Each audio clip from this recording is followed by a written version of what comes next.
Catch the excitement of Little League Baseball this summer on Talk Radio WRNR and TV10. And he takes a pitch for strike three. Trenton Smedick closes it out. The fun begins with the Area 1 tournament June 19th through the 23rd and continues with the District 6 tournament July 3rd and 4th. And it's all right here on Talk Radio WRNR and TV10. The following sports special is a broadcast presentation of Talk Radio WRNR, Martinsburg.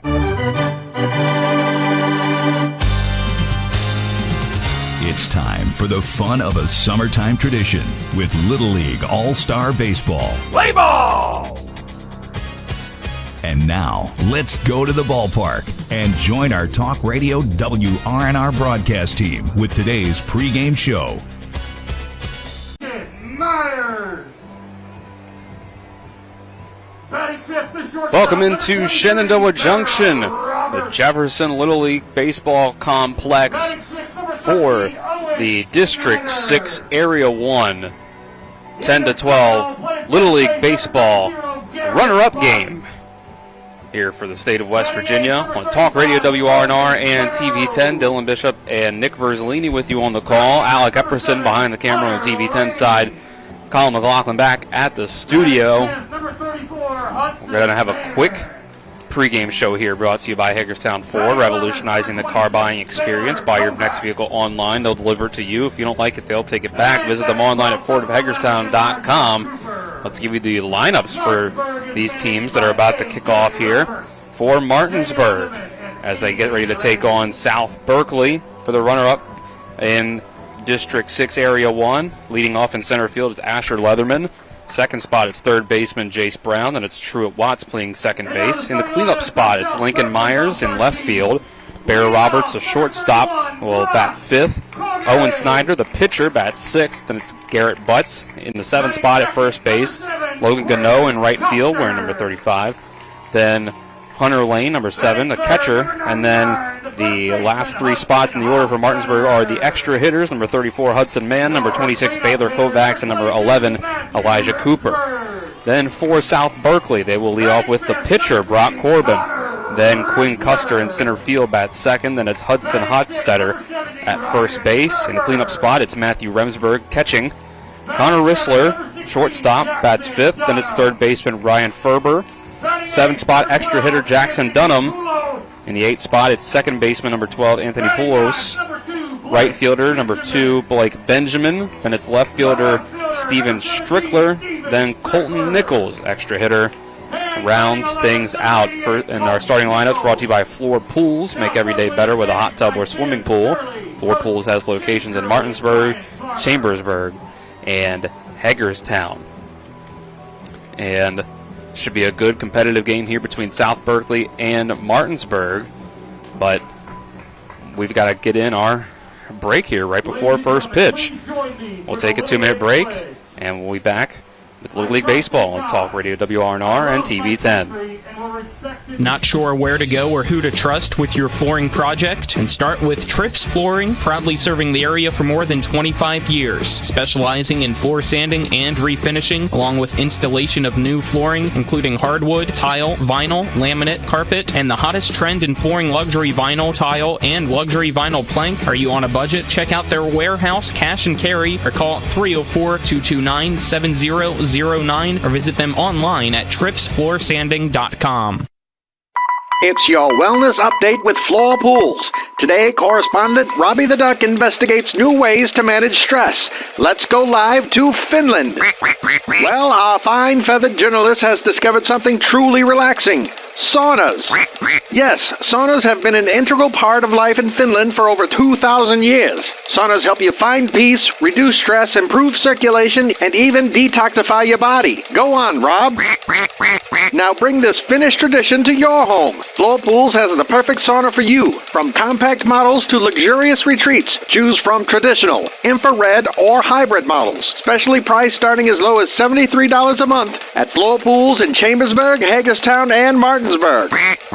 Floor Pools' intrepid, web-footed field reporter will bring you future sauna updates right here on the All Quackness channel. Until then, remember, relaxation is just a sauna away.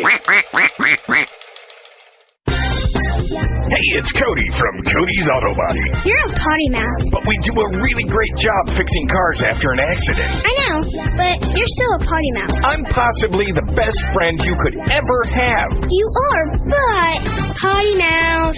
If you need your car repaired, come to Cody's Auto Body, located at 851 Wilson Street in Martinsburg. Because that's Cody's with a T for f***ing trust. See? Potty mouth. Ugh, leave me alone.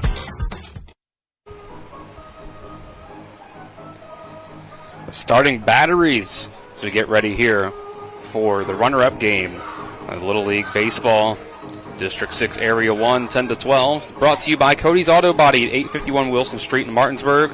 Call 304-901-4777 or visit their Facebook page. On the Martinsburg side, it's going to be Owen Snyder pitching to Hunter Lane. And on the South Berkeley side, Brock Corbin pitching to Matthew Remsburg. It'll be Martinsburg batting first in the top of the first, brought to you by Brown Funeral Homes and Cremations, Robert Fields and Sons, proudly serving our area since 1880. Bring in Nick Verzolini here as we get ready to see who will join Jefferson in the District 6 tournament on July 3rd. As we had a great game last night between Martinsburg and Hedgesville, back and forth, lead changes everywhere throughout the end of that game, the back half of it, and now we'll see what should be another competitive game. Yeah, I would expect so. I mean, last night's game, probably the best game of the tournament. Actually, no, probably, definitely, I would say, was the victory for Martinsburg last night, 7-5 against Hedgesville. I mean, that game was 4-1. Hedgesville, it kind of felt like, based off of how the pitching was going, that they were going to be able to close that thing out. But Martinsburg just kept fighting all the way down to their last out, and they get the 7-5 victory. You look back at things for South Berkeley. They started this tournament with a 15-0 win against Morgan County. They hit the ball all over the place. It was a very impressive win. Then came back and beat Hedgesville the other night. They got shut out. They got run ruled by Jefferson. And that's how they got here to this point. For Martinsburg, it was a big win against Morgan County after losing to Jefferson 12-1. And then the win last night against Hedgesville. And that's how we got to this point here, Dylan. So we know Jefferson's one of the two teams. This, I think, could go either way based on how the teams have performed in the tournament so far. They look pretty evenly matched, so it should be fun. Should be great Little League baseball, and I would expect this to go the full 6 innings and come down to the wire.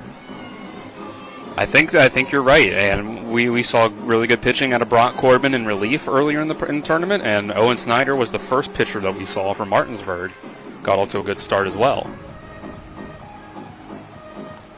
Yeah, this top of the order for Martinsburg, you definitely got some good hitters throughout their lineup as well. Both teams are pretty similar, it feels like, just based off of what we've seen. You know, a lot of good hitters, good pitching. Defense has been solid. So they have what it takes. You know, based off of what I saw from South Berkeley in the first few games, I was very impressed with them. And then Martinsburg the last couple of games has shown their talents as well. So should be a good game. And like you said, Corbin's been a good pitcher here. The righty will start things for South Berkeley, and I think it will come down to pitching depth in a lot of ways. I think South Berkeley's done a good job of managing their pitchers so far, and Martinsburg has as well. Asher Leatherman will lead off. He's about to take the first pitch, brought to you by Marius Group and Ameriprise Financial Advisors, John Everson and Phil McCoy. You can stop by 1270 Winchester Avenue in Martinsburg or call 304-263-4343.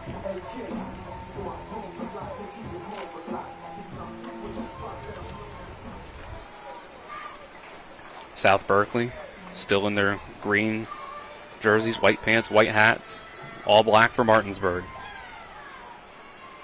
The orange trim and lettering. Here's first pitch. Gonna be a check swing, hit off the bat and foul.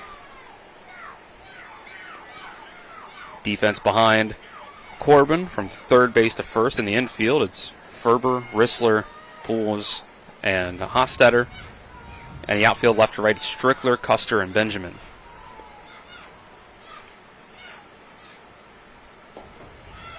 Outside and low, ball 1. Today might be the hottest day of the tournament, Dylan. 96 degrees, feels like 107. So, it's hot. Sure is. The 1-1 is taken for strike 2. We'll see how that affects things as well throughout this game. You know, overall, these kids have fought through it. It always feels like Little League baseball season is the hottest days of the summer. This is hit on the ground. A couple hops and off the glove and into shallow left field. Off the shortstop, Rissler's glove. Yeah, tough play. You'd like to see him be able to make it there. Little things like that can sometimes come back and hurt you, so we'll see. But well hit ball. You know, it's hit hard up the middle where you want to hit the baseball. So Seems like he just brought the glove up a little early and either hit off of it or between his legs. Next up is Jace Brown. He's going to swing at the first pitch and hit it into center field. Nothing Rissler could do about that one as it went to the left of him. Leadoff base runner turns into 2 straight on for Martinsburg. Now batting number 12, Pruitt. What? yeah, it was a great piece of hitting by Brown. Just go right back at the pitcher, and all of a sudden Martinsburg's got 2 on and nobody out, so an excellent opportunity to get on the board here early. First pitch to Watts goes over his head. Truett Watts, saw him pitch some last night. Starting on the mound for Martinsburg. He's at second base today. Chance to do some early damage with 2 runners on and no out. Next pitch swung on and hit straight back into the fence. Evens up the count at 1-1.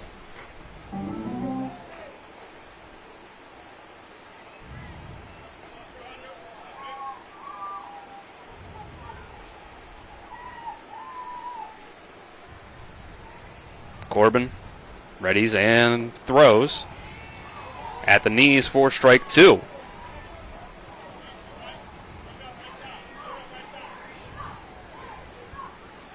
Watts will step back in now. Well, actually, quickly ends up stepping out again, calling time. Now he'll ready.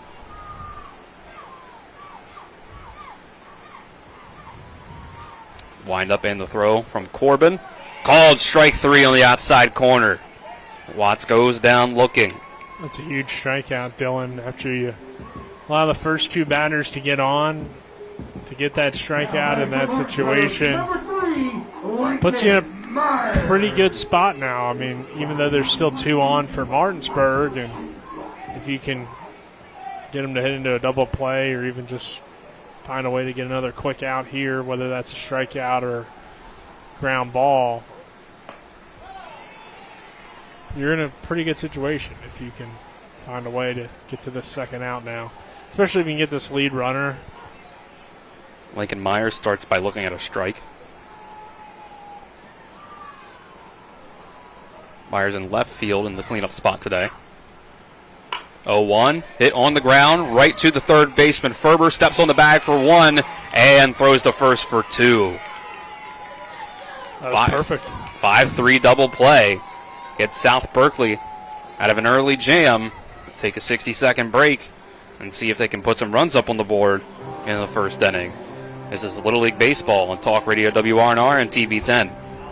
I pre-planned my funeral to make it easier on my family. They were relieved to know I'll get just what I want. My family actually thanked me for taking matters into my own hands. Turns out having this awkward conversation wasn't awkward at all. Pre-planning is my choice. There are certain things about me my family may not know. Now they won't need to guess. The choices are yours. The peace of mind is theirs. Pre-plan your funeral with Brown Funeral Homes and everything will be taken care of. Find out more online at brownfuneralhomeswv.com. Brown Funeral Homes, here for you. Hi, Crescia Hornby here. Larry DeMarco, broker of Modern Realty Results, believes he has some of the best real estate agents in the Eastern Panhandle. Agents at Modern Realty Results have years of experience and knowledge of the local real estate market. Agents within the office work as a team to provide quality customer service. We strive to always ensure client satisfaction through handling every transaction with honesty and integrity, all while offering competitive rates. Modern Realty Results is veteran-owned and managed. Please call us at 262-4222, modernrealtyresults.com. Bottom of the first brought to you by the Larry DeMarco team at Century 21 Modern Realty Results. Looking for a home in the tri-state area? Call the Larry DeMarco team at 304-250-3551 or visit them online at modernrealtyresults.com. See what South Berkeley can do here in the bottom of the first against Owen Snyder.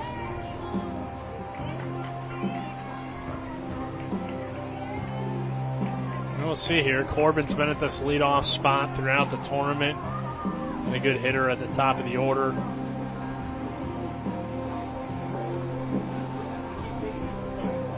Like we said, saw Snyder already once, pitched well, so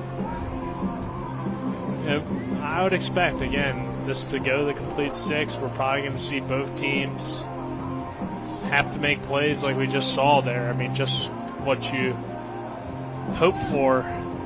You think of the double play, the traditional 6-4-3, but at this level a little bit harder to get that type of play because of the field being smaller. So one that's kind of hit toward a bag, whether it be first base, second base, or third, if you have a glove there to get to it, step on the bag and then make an easy throw to first. That's the ideal way to get a double play, and that's exactly what South Berkeley did to get out of that first inning with no damage done. So see if Corbin can get the South Berkeley offense, which at times throughout this tournament has been very explosive.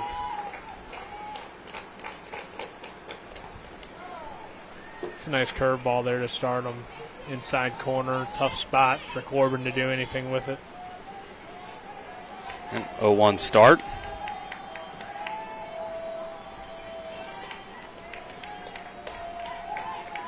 And the pitch. Fouled straight back, 0-2 start.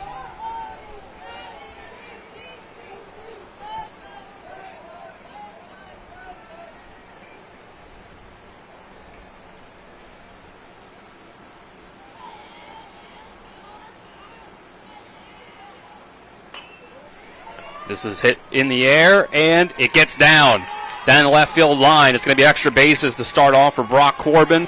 He'll hold up at second base with a leadoff double.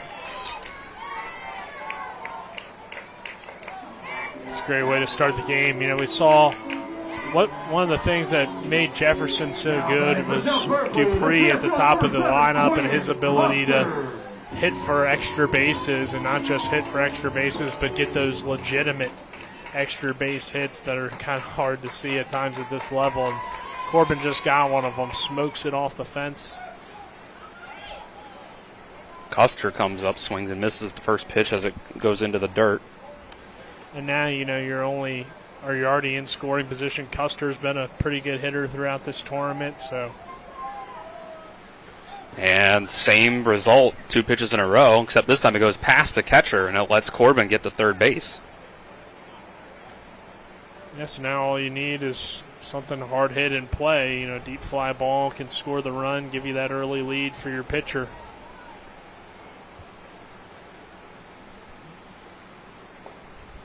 Oh, 2 inside as Custer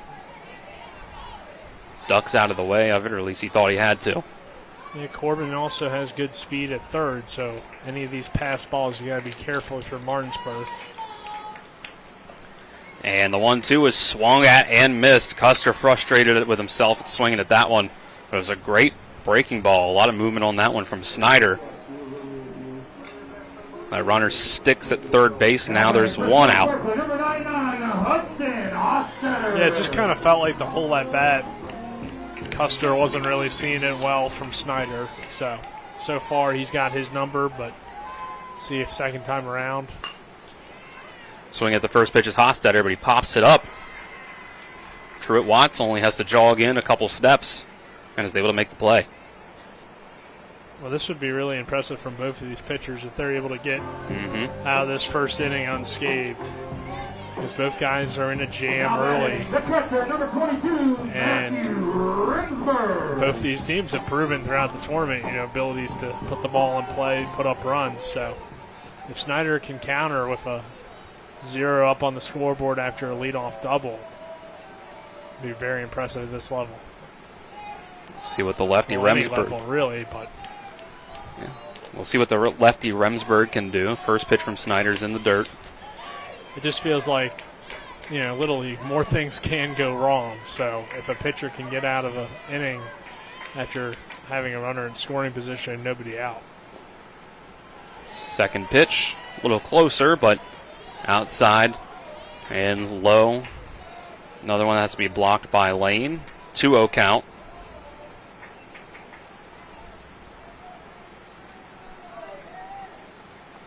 Next pitch, outside and a bit low. 3-0. Snyder pitching very cautiously to the cleanup hitter Remsburg. Left-handed hitter against the right-handed pitcher. Snyder might be willing to put him on base. And that's what will happen. 4-pitch walk.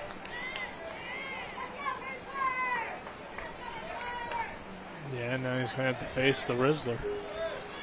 Now batting number 3, Connor Rissler has a chance now with 2 on and 2 outs. Corbin, after that leadoff double, stuck at third base after a wild pitch got him there. Getting a courtesy runner for the catcher Remsburg. Hostetter goes out there.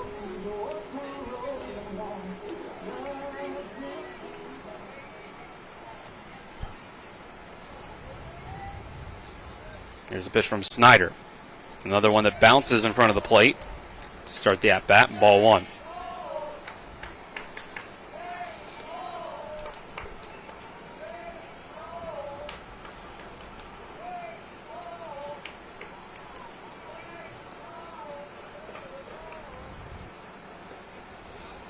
Next pitch comes in low again, 2-0.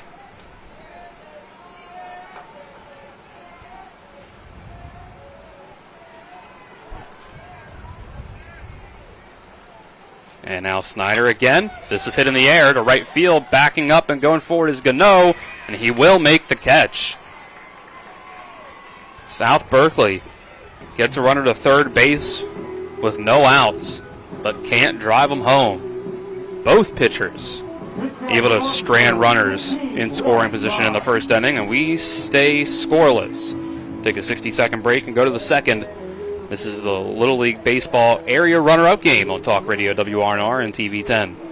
Life is evolving. Over the past decade, the way we do almost everything has changed. Get on your phone, see something you like, click on it, and it shows up at your door. Why should the way you have your car serviced be any different? Why waste your time going to a dealership service department when Hagerstown Ford and Hancock Chevrolet will come to you? They service all makes, all models, and offer full parts and labor warranties. Hagerstown Ford and Hancock Chevrolet will come to your door or office and service your vehicle while you're doing what you need to be doing, conducting that business meeting or mowing the lawn. Why take time out of your busy schedule when you don't have to?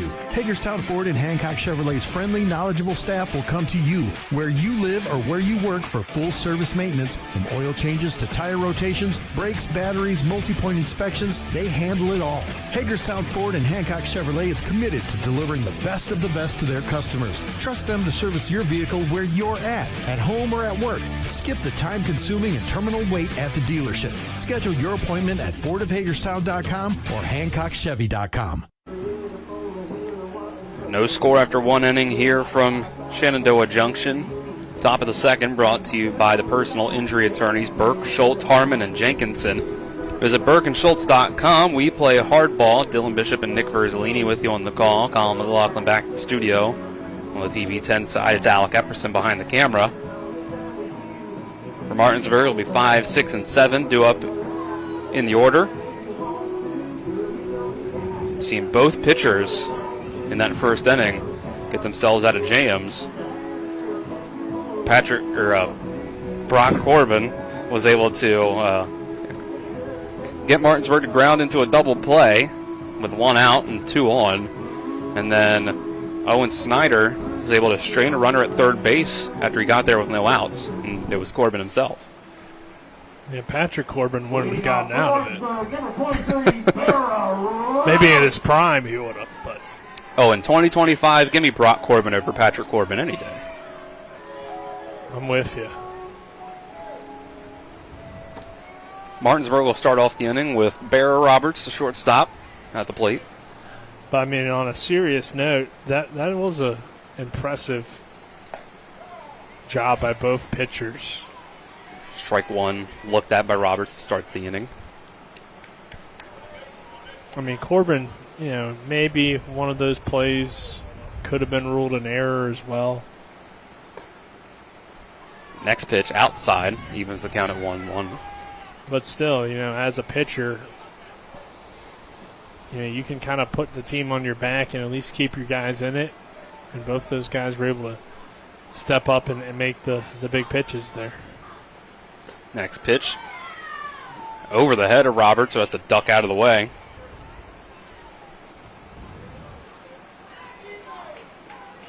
Yeah, it feels like we've seen a lot of guys miss on that inside part of the plate pretty often throughout this tournament. Ball 3 comes in.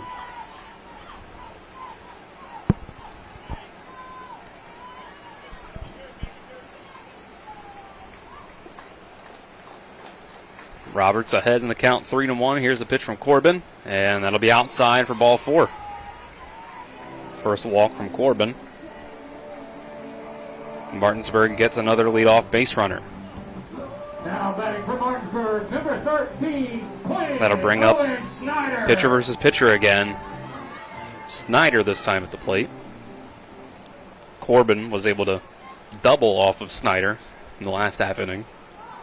Yeah, we'll see if Snyder can get his revenge. Snyder trying to bunt. It goes down the first baseline, but it doesn't stay fair. Yeah, I like the idea there. You're going to bring up the corner infielders now. And Snyder, I mean, he looks to have some good speed, so you never know what can happen on a bunt. And he's still choking up on the bat, so I wouldn't be surprised if he laid another one down.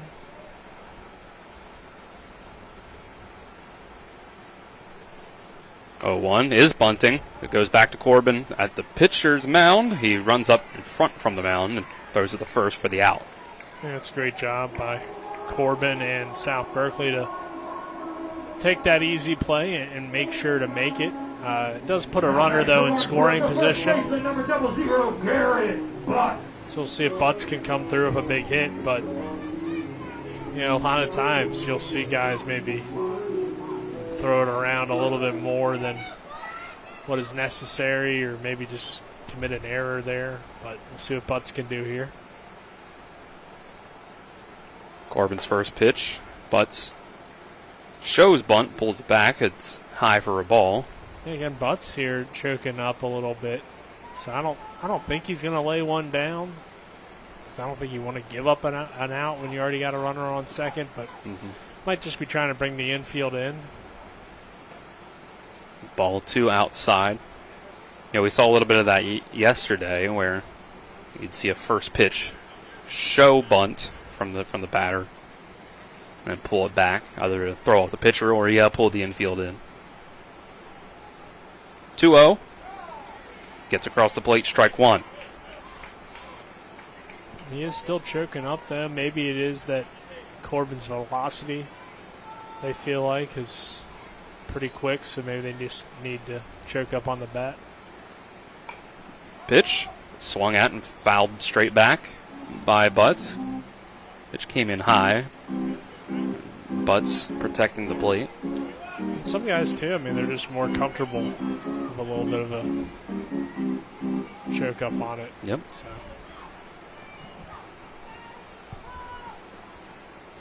Two wind up and the throw. Strike 3 called.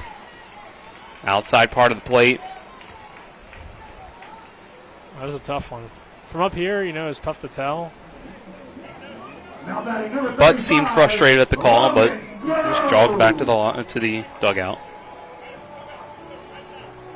Yeah, it looked like a pretty good frame from Remsburg, too, so give him credit, the catcher. 2 outs now. That runner still at second base. The first pitch from Gano hit past the second baseman, Pujols. And the run will come in and score. Barra Roberts steps on home plate. And it's 1-0 Martinsburg. Yeah, it's just one of those situations where sometimes you get unlucky at this level. So that's why it's so important to put the ball in play and make contact.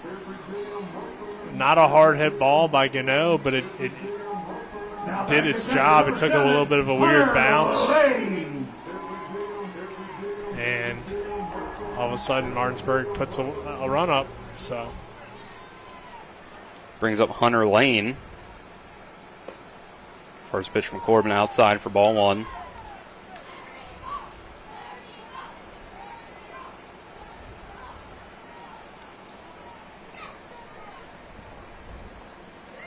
One to nothing Martinsburg here at the top of the second.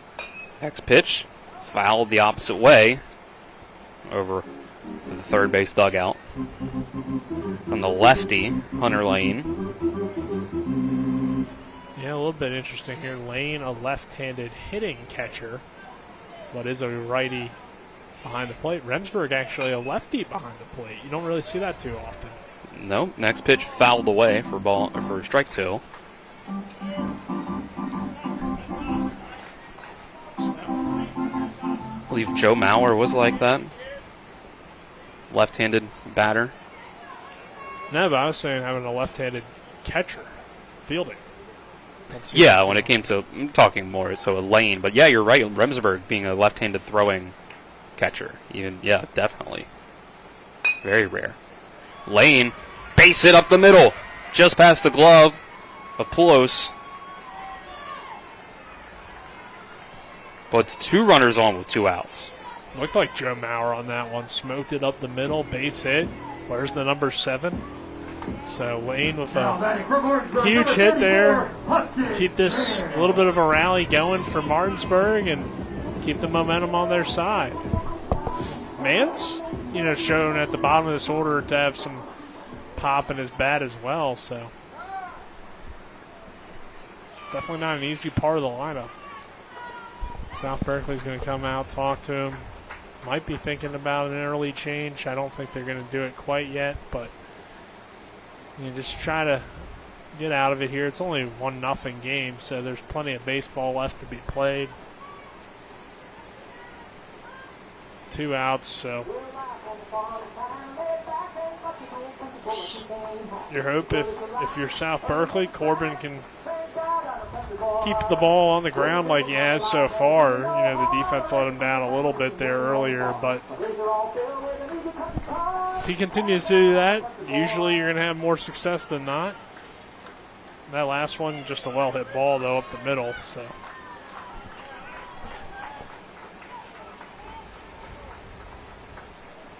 first pitch to Mann will be inside.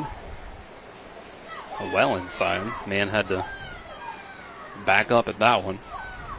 Good job, though, by Mann to take that pitch. Sometimes those inside pitches can be tempting. Wind up and the throw from Corbin. Swing and a miss from Mann. Count even to back up. Martinsburg 1 run so far in this inning. First run of the game. See if Corbin can keep it there. It's another swing and miss from Mann. 1-2. So Corbin 1 strike away from leaving it at just that 1 run.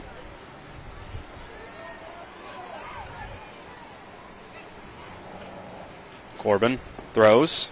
Can't find strike 3 on that one. Mann leaves that one alone. Outside for ball 2. Yeah, Mann's timing clearly a little bit off here, so we'll see if he can adjust. The 2-2. Taken again, and maybe even closer to the strike zone.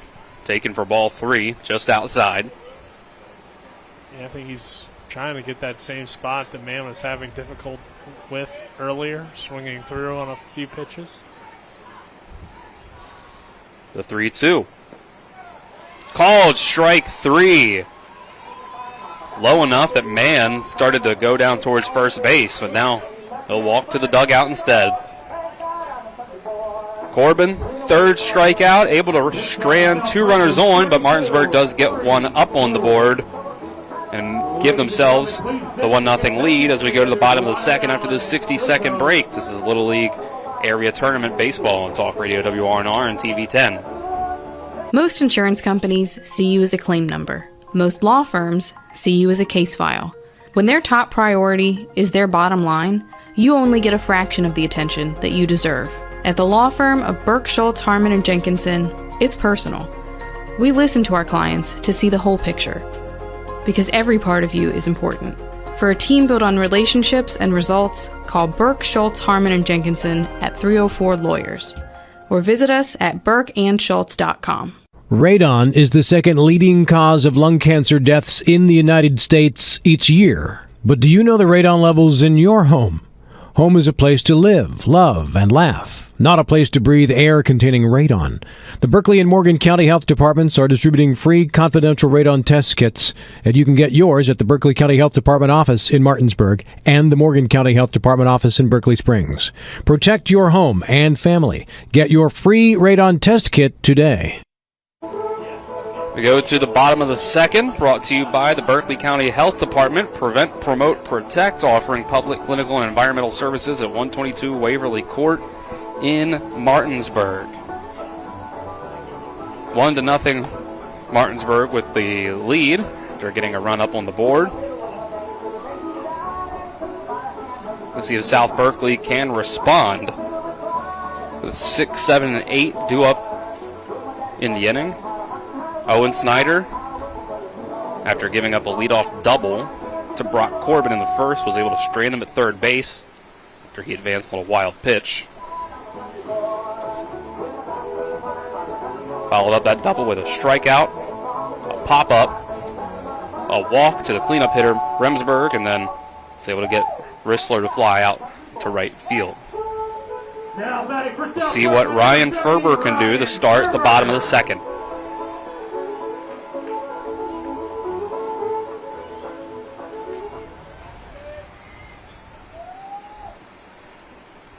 Ferber, Dunham, and Poulos due up. First pitch to Ferber is low for ball 1. Well, Ferber obviously got this tournament off to a great start with 2 home runs against Morgan County. Next pitch bounces for ball 2. So certainly has some pop in his bat.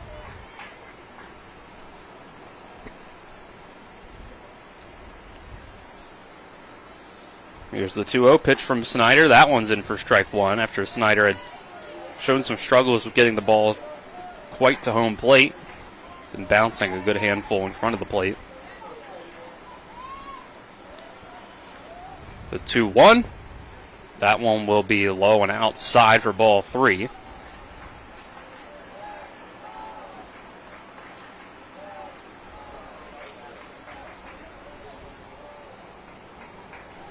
And 3-1 gets across the plate for strike 2.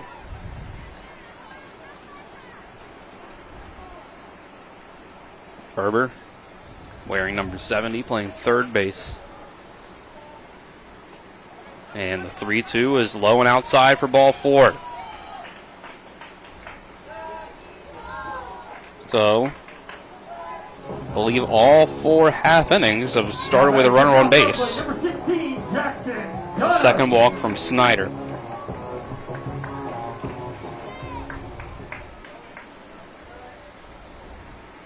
That'll bring up Jackson Dunham.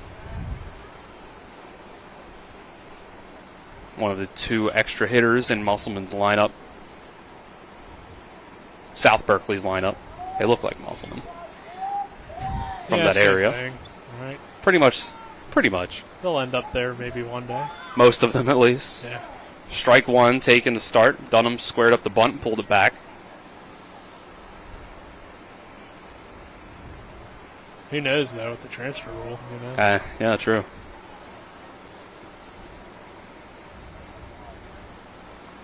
0-1 from Snyder. Swing and a miss. The second strikeout For South Berkeley, number 12. for Owen Snyder. It's the second strikeout For South Berkeley, number 12. for Owen Snyder. One down in the inning now. Yep, the tournament rotates around. It was in Hedgesville last year. Swing and a miss here to start the at-bat for Poulos. Yeah, and Oakdale now has turf, so does Hedgesville. So pretty different here this year. Not sure what South Berkeley's got going on. Morgan County, I'm pretty sure, still has the same typical infield dirt. Poulos looks at strike 2, and now the 0-2. And it's another swinging strike 3.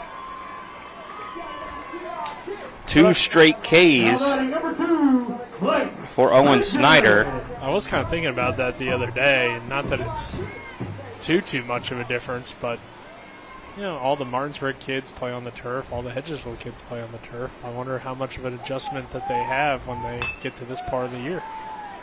Next pitch, lined, bounces just in front of the glove of Truett Watts. It hits off of him, but Ferber was waiting to see if it landed, even though there's 2 outs, and gave enough time to Watts to be able to throw it to second for the force out and retire the side. So 4-6, fielder's choice, put out. Retires the side. We'll go to the third. 1-0 Martinsburg still here in the runner-up game. District 6, Area 1. It's the Little League Baseball on Talk Radio WRNR and TV 10. When will I be able to retire? How do I make the most of the money I have? How do I leave a lasting legacy to my loved ones?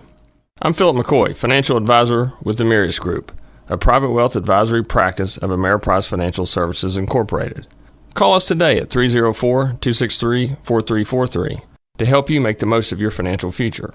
Our office is located at 1270 Winchester Avenue, Martinsburg, West Virginia. Ameriprise Financial Services Incorporated, member FINRA and SIPC. It's the new normal. You live, work, and play everywhere. Whether it's the family car or the family business, you need insurance that keeps pace with your changing life. Home on the job or working from home, peace of mind comes from knowing your whole world is covered. No matter what happens or how big it grows, whatever your new normal, Erie Insurance's award-winning service and personal agents can keep pace. Call your local agent today or visit erieinsurance.com for a quote. Top of the third inning brought to you by WVU Medicine, Berkeley and Jefferson Medical Centers, leading healthcare here and everywhere. Both teams, South Berkeley and Martinsburg, have been able to get runners on base, but only 1 run for either side to show for it. It's Martinsburg with the 1-0 lead.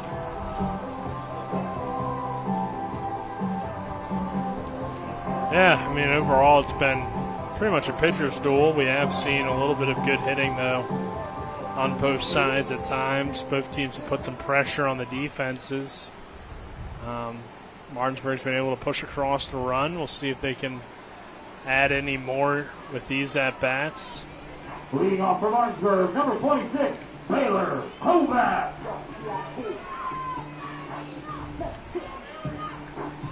Baylor Kovacs will start things out. As we mentioned earlier in the tournament, the likely candidate for how Martinsburg ended up with a Martinsburg High School football helmet in their dugout. I would guess so, yeah. Swinging strike 1 at the first pitch. Those helmets end up everywhere, apparently. Barstool Sports Chicago office. The Martinsburg Little League dugout. Ball 1 taken up high. If you didn't see, Tyson Bajan did an interview with Barstool Sports, and they somehow had a Martinsburg High School football helmet in there, and he was taken aback. He had no idea. He was wondering how it got there. He thought they planted it just because he was coming. Ball 2 coming in. Is it real? It was that same helmet right there. Looked just like it. Apparently they had some West Virginia guys in the office. Ball 3 taken inside. 3-1 count. sure if you made some calls, I guess you could get a Martinsburg football humming. We got some at the studio. It's true. So 3-1 to Kovacs. He squares the bunt, pulls it back, and takes ball 4. So again, leadoff base runner. And it's a leadoff walk just like it was last inning up for Martinsburg, and that continues our streak. The leadoff hitter has gotten on base every time up so far through 2.5 innings. Brings up Elijah Cooper at the bottom of the order. Square to bunt. Puts it down. It's popped up. And it's fair ball. It hit off of the catcher, Remsburg, and then rolled in the foul territory. And there was a little bit of hesitation from South Berkeley, thinking because it rolled there that it was a foul ball, but it had been touched, so it was live. So it was a bit of an unorthodox way to get it done, but it's a sacrifice bunt nonetheless. Runner moves to second. Any way you can advance the runner, Dylan, have that productive at-bat in some sort of way. That one wasn't traditionally how you'd get it done, but hey, it still worked. It still did its job, like you said. So, see Martinsburg here back at the top of its order. They can push across this run. That's how they got that first run in. Leadoff base runner, sacrifice bunt, and then eventually came around and scored. And meanwhile, Remsburg had to adjust something. I don't know exactly what was going on there, but he appears to be all right now. And also the umpires are having some sort of discussion with the Martinsburg coaches. So delay of game here. Leatherman is headed back to the dugout.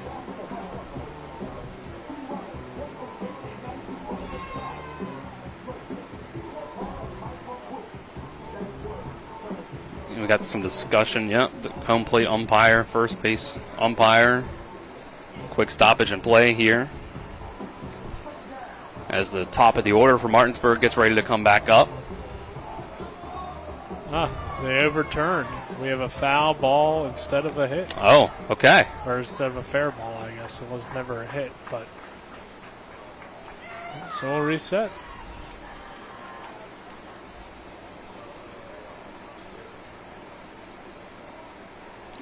So it sounds like the home plate umpire is saying it was his mistake. That essentially he thought that the catcher touched it. I will say my gut instinct was that it had just rolled foul because I did not see Remsburg touch it.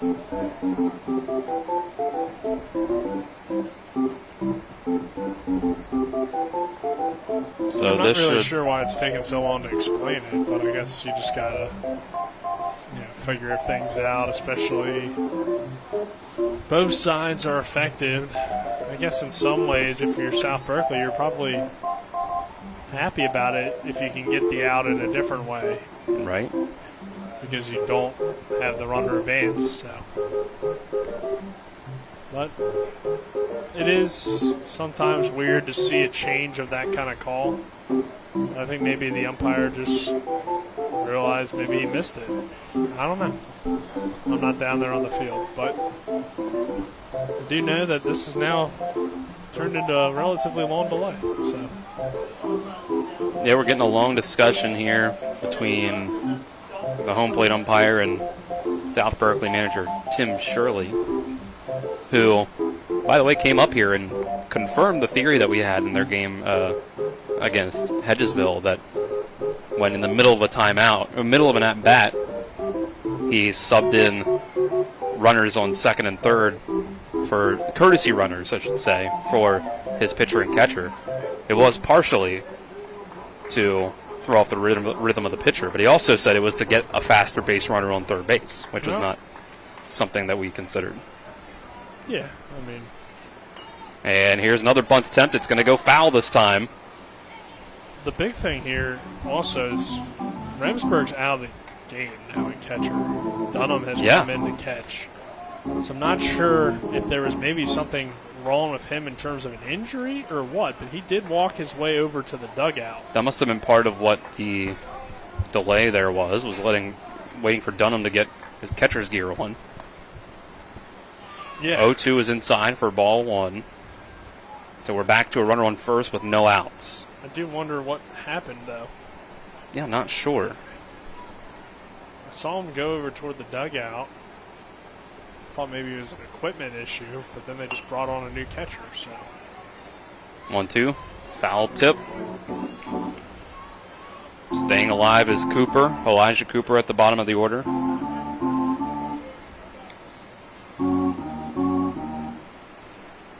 Baylor Kovacs at first.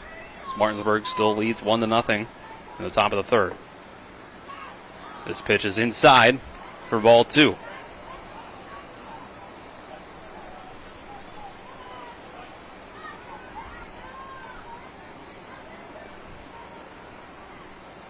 Brock Corbin, next pitch is going to be hit. Playable territory, maybe. Nope, ends up going out of play over the fence. Foul on the first base side.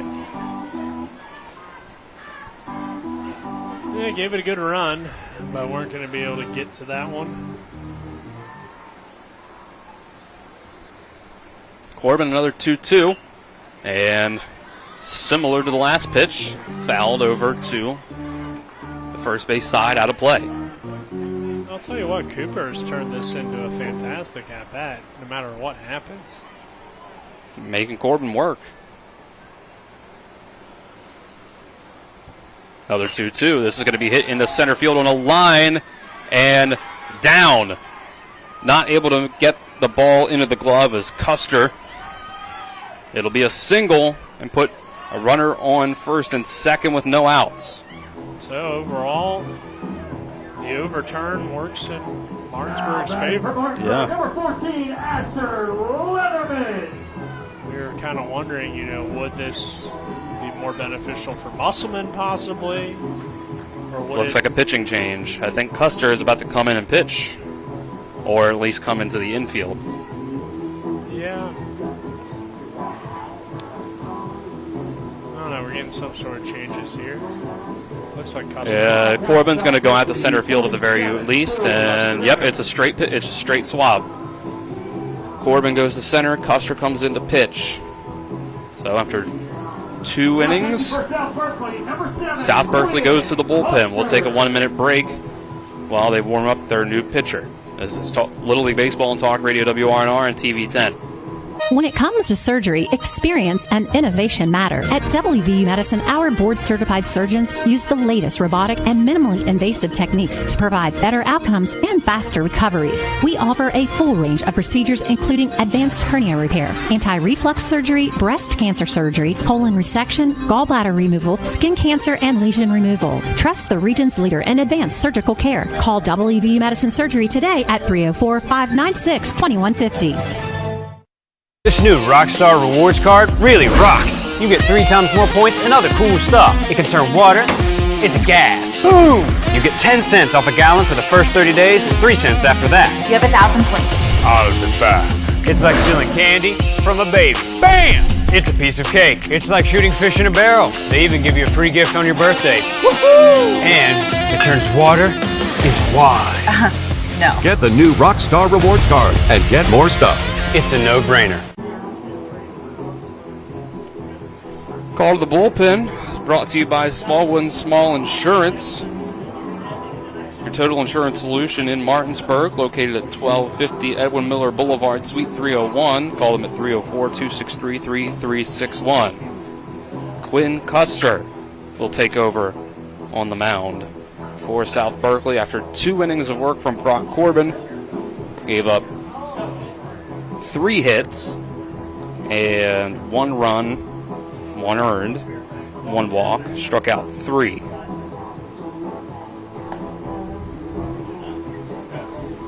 Yeah, not bad at all from Corbin, but he's pitched a decent amount throughout the tournament, so maybe in this situation they just Didn't want his pitch count to get any higher.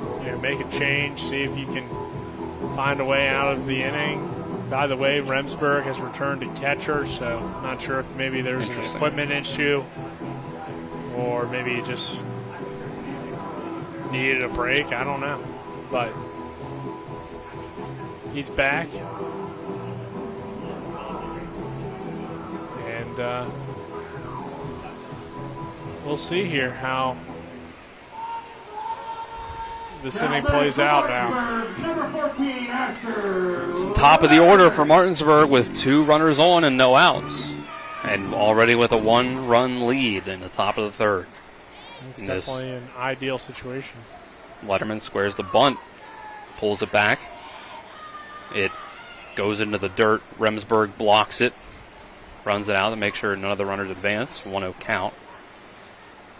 It's a 1-0 lead for Martinsburg in this area runner-up game. Winner of this goes to the district tournament.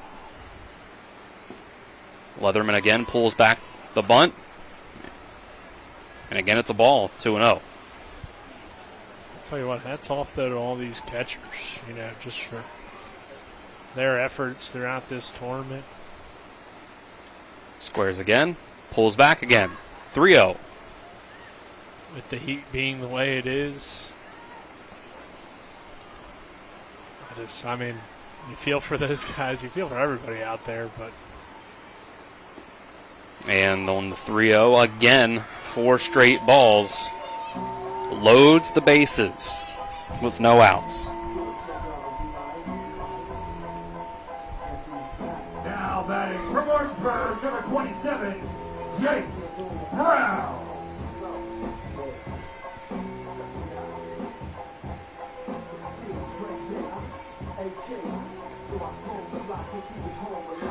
We'll see what Brown can do here.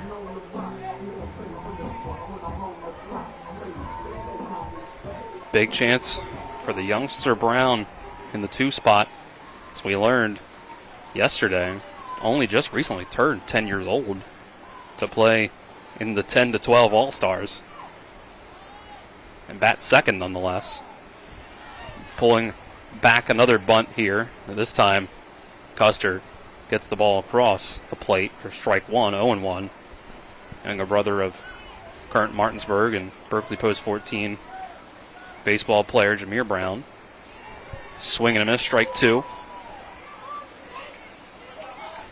Yeah. Obviously, that makes him probably one of the younger guys on the team, or on a team, I should say. 0-2. It gets to the backstop. Runner from second takes off, but no one else does, so Cooper has to run his way back.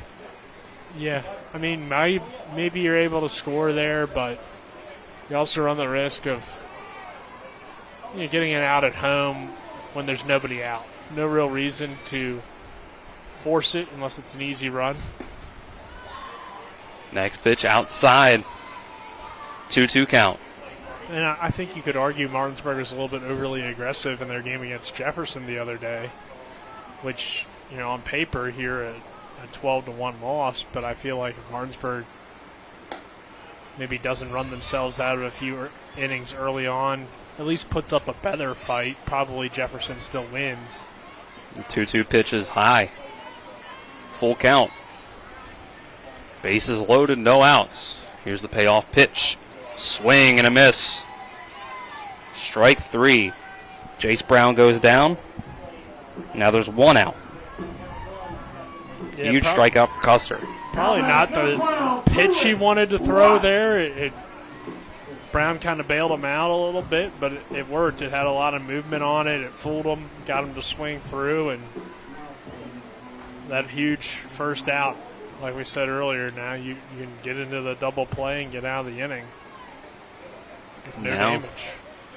Went from the youngest player on the team, we assume, to the tallest player, and he's going to jack this one, does Truett Watts, to deep center and off the glove of Corbin.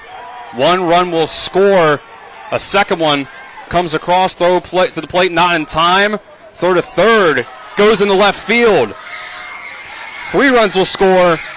And we're going to get a Little League grand slam as Truett Watts comes all the way around.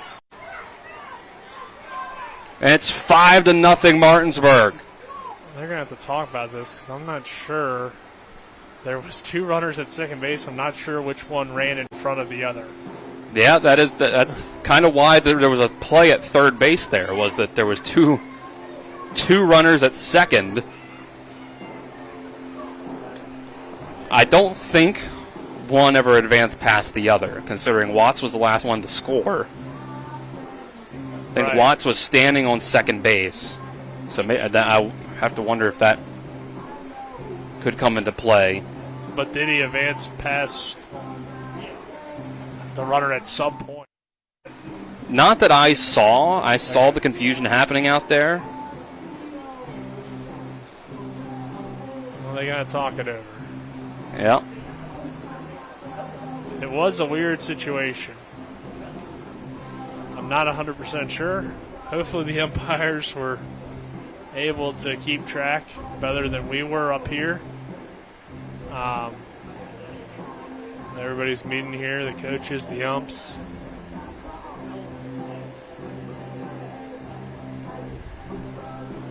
And then you had to figure out who would be out and then how many runs count here on this situation, if this is the situation.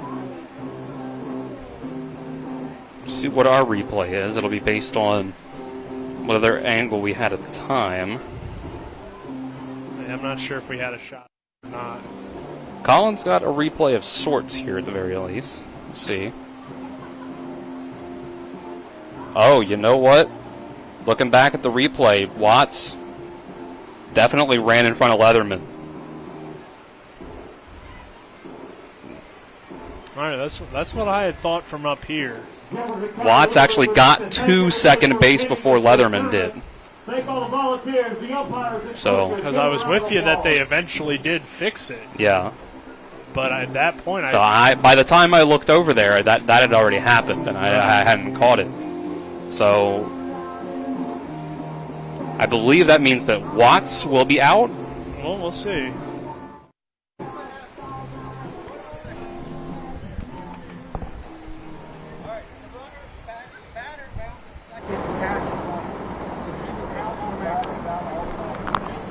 All right, so that's what we thought.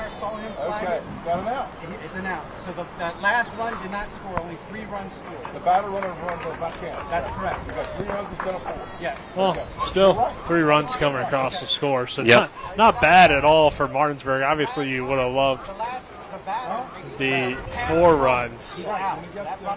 But yeah, I saw them both stand there on second, and I was like, I don't know who's supposed to be where, but this looks like it's not going well. Yeah. And it did not in that situation. So, hey, if you're Martinsburg, you still get 3 out of the 4 runs. I think you'll take it, obviously. And, just a base running mistake that you're going to have at this age. That stuff happens. So all 3 base runners score. It's almost it's the equivalent of Watts being thrown out at some point during the play. Essentially. It was almost like he was thrown out at third. So 4-0 Martinsburg after 3 runs score. And 2 outs. Bases empty.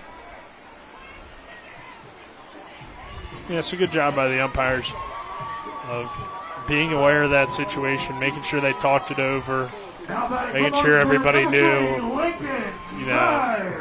this is who overran. Again, at this age, you're going to have kids make some base running mistakes and lead to some of these weird plays. But still a great job by Watts in terms of the hit. And for Martinsburg, you clear the bases. Lincoln Myers, first pitch, nice snag at third by Ferber. And on 1 pitch, Custer's able to get the 3rd out and retire the side. But Truett Watts with a big-time hit to center field off the glove of the center fielder, scores 3 and puts Martinsburg up 4-0 as we go to the bottom of the 3rd. This is Little League Baseball on Talk Radio WRNR and TV 10.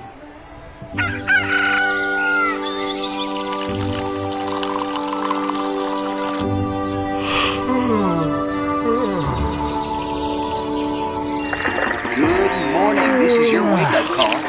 It's a bright, sunshiny day here in the Eastern Panhandle.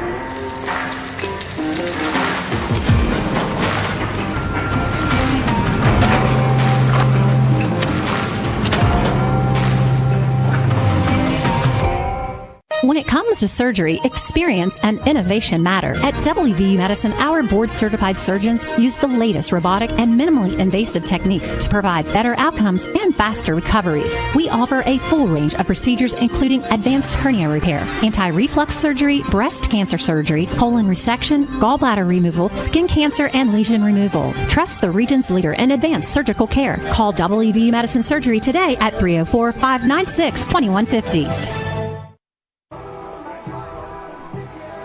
Bottom of the third inning on Talk Radio WRNR and TV 10 is brought to you by Rock's Local Markets. Locations all around the Panhandle. Fast, fresh, friendly Rock's. Martinsburg puts up 3 runs in the top of the inning. Gives himself a 4-0 lead. Here in the area runner-up game. Winner goes to the district tournament. South Berkeley with a bigger deficit to make up now. By the way, things just about ready to get started between Berkeley Post 14 and Post 60. As that game going on at P.O. Faulkner Park, American Legion baseball action. Normally we would have the Hornets home games, but with the rain out the other day, obviously we're going to finish this Little League baseball tournament. So we're here. We'll keep you updated, though, if anything happens between the Hornets and the Knights. That should be a fun one at P.O. Faulkner tonight. And, of course, we'll talk about it on the Sports Mix as well tomorrow at noon. And we'll talk about this one. And just the Little League baseball will continue for you through July 4th here on Talk Radio WRNR and TV 10, as we'll be down in Moorfield for the district tournament. Yep, on the third and fourth. 0-1 to start this inning, and then Strickler hits a dribbler, swinging bunt, throw to first, goes into right field, so Strickler's going to get over to second base. I think the throw to first was probably going to be late no matter what. Classic infield double. Now batting for South Berkeley, number 88, Colton Nichols. Called a throwing error to let Strickler advance to second. Comes Colton Nichols at the bottom of the order for South Berkeley, and it's going to be lined right back to Snyder for the first out.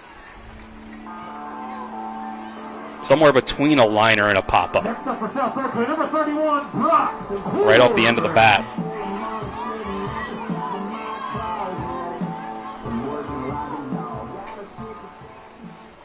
Back to the top of the order.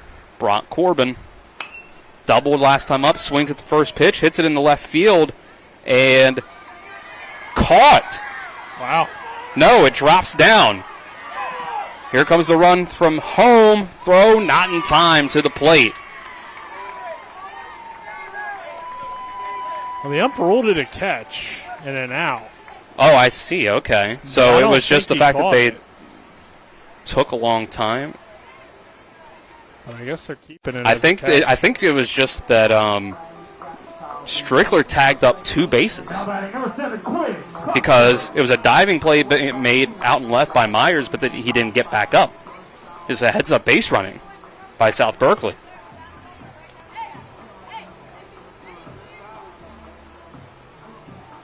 The umpire did rule it a catch. So it's a sac fly with a runner just at second base for Brock Corbin. Double checking to make sure that the runner tagged up effectively. And the appeal here.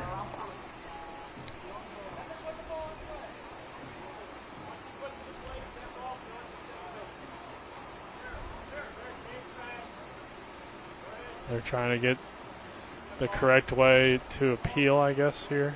So now They can do it. Colin has a great replay from a great angle from Alec Epperson. Catch was made, and then the center fielder just kind of grabbed it out of the glove eventually from Myers over in left. Leatherman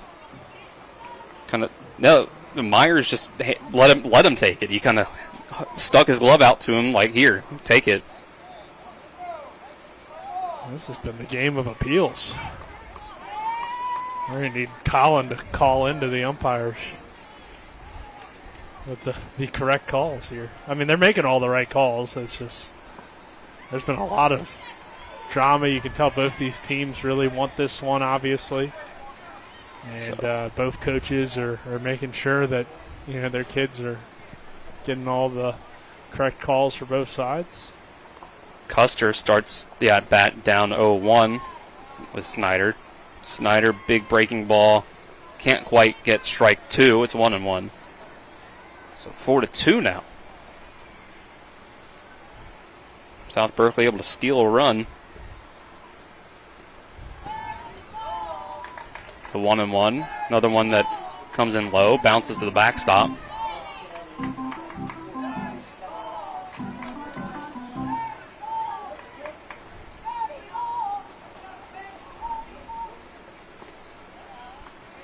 Now this next one, low again, ball 3-1.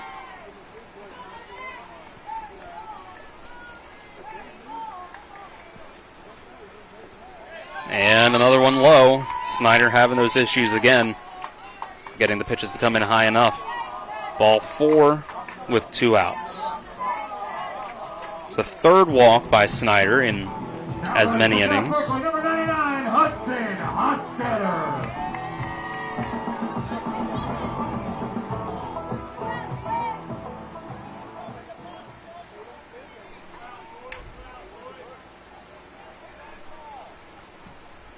Or I should say it's 4-1. Excuse me there. And this pitch is lined in left field for a base hit.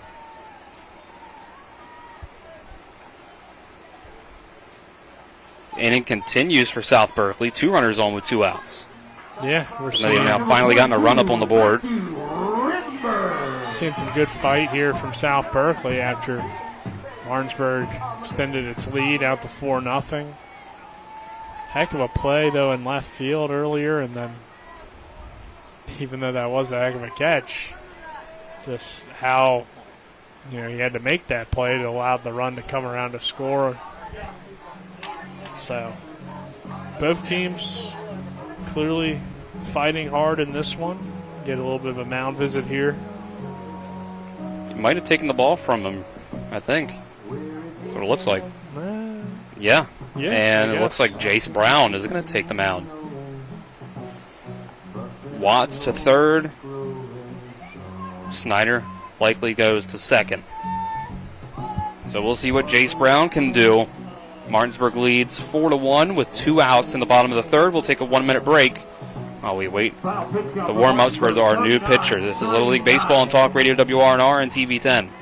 Life is evolving. Over the past decade, the way we do almost everything has changed. Get on your phone, see something you like, click on it, and it shows up at your door. Why should the way you have your car serviced be any different? Why waste your time going to a dealership service department when Hagerstown Ford and Hancock Chevrolet will come to you? They service all makes, all models, and offer full parts and labor warranties. Hagerstown Ford and Hancock Chevrolet will come to your door or office and service your vehicle while you're doing what you need to be doing, conducting that business meeting or mowing the lawn. Why take time out of your busy schedule when you don't have to?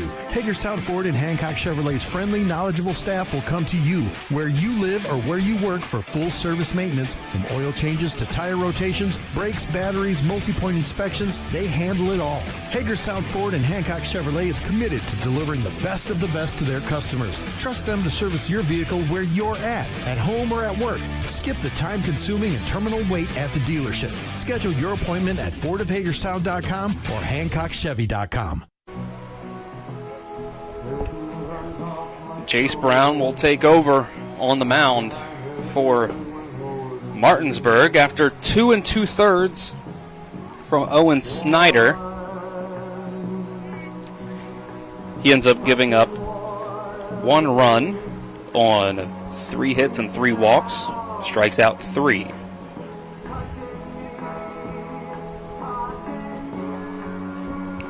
So the 10-year-old, Jace Brown, take over in a big spot.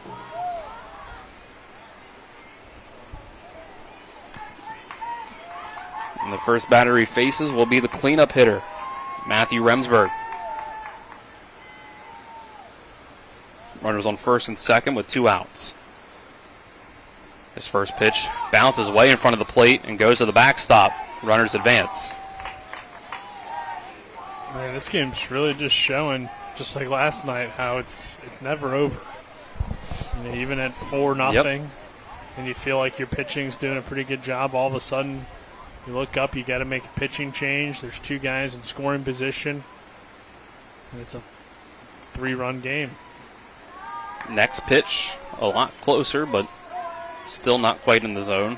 2-0.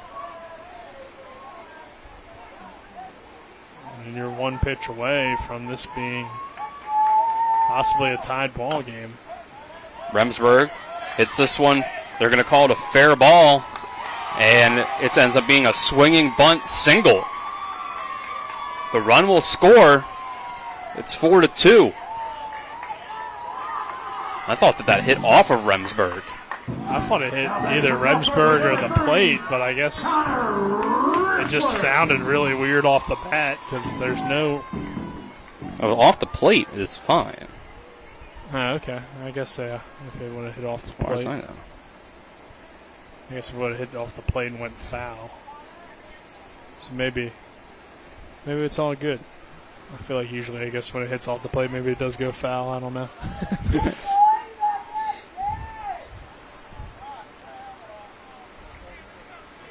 It definitely took a weird bounce. It hit something. Yeah. Some sort of weird backspin or spin of some sort. This brings up Connor Rissler. Runners on the corners. Tying run on third. Yeah. Corbin will come in and be the courtesy runner for Remsburg.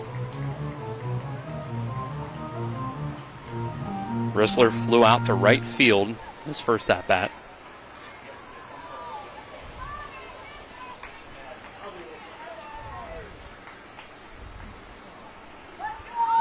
First pitch to Rissler.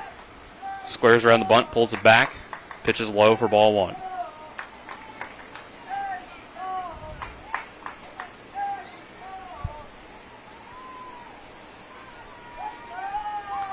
The 1-0.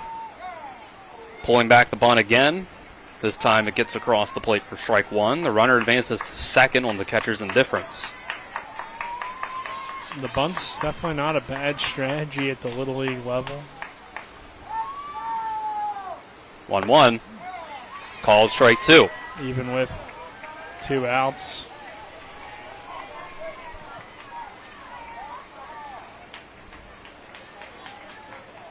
Brown 1 strike away from getting out of the jam. And just barely a foul tip. Not caught in the glove. So the at-bat continues.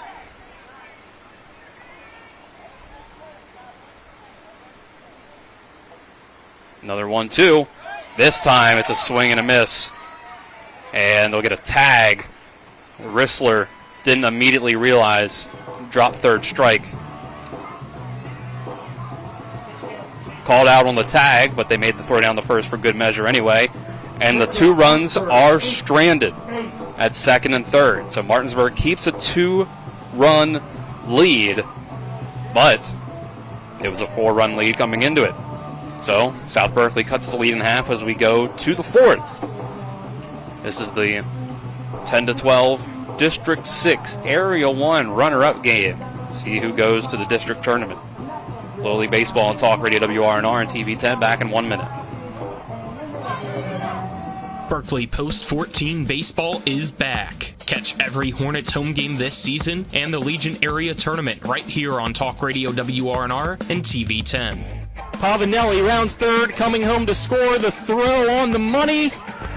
The tag not in time. Pavanelli safe, and Berkeley Post 14 walks it off in the bottom of the 8th Landon Sifford is the hero for the Hornets. Your home of Berkeley Post 14 baseball is right here on Talk Radio WRNR and TV 10. Catch the excitement of Little League Baseball this summer on Talk Radio WRNR and TV 10. And he takes a pitch for strike 3. Trenton Smedick closes it out. The fun begins with the Area 1 tournament June 19th through the 23rd and continues with the District 6 tournament July 3rd and 4th. And it's all right here on Talk Radio WRNR and TV 10.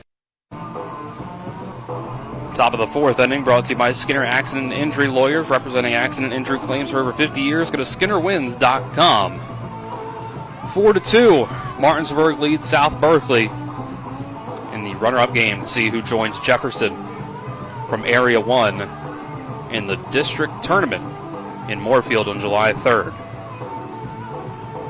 Dylan Bishop and Nick Verzolini with you on the call. Alec Epperson behind the camera on the TV 10 side. Colin McLaughlin back at the studio. Barra Roberts will lead things off for Martinsburg as they try to extend their lead back out.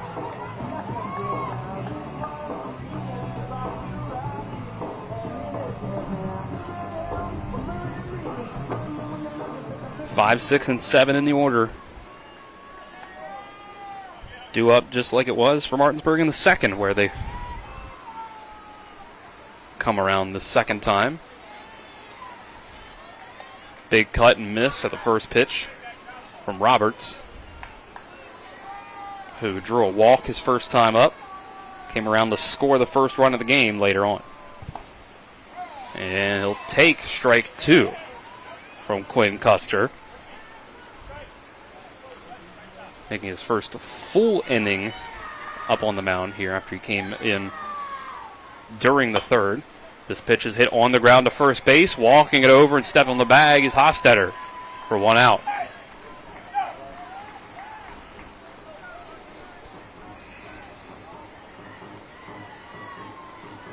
Yeah, it'll be interesting to see here now that it's a bullpen game, which pitching staff can kind of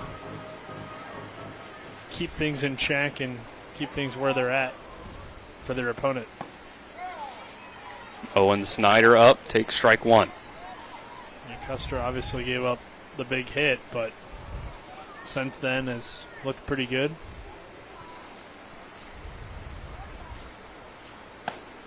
Snyder will swing and miss at strike 2. Yeah, that was a great pitch. Snyder was way out in front of it. It's a nice change up there.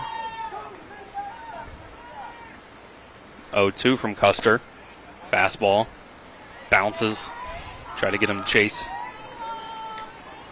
1-2. First chance for Snyder to swing away after a sacrifice bunt and his only at-bat so far.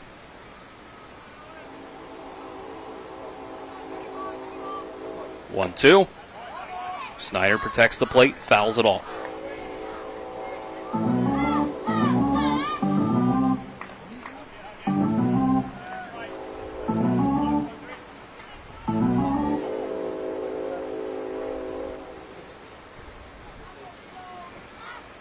Custer back on the rubber. Throws again. This is way inside. Count now 2-2.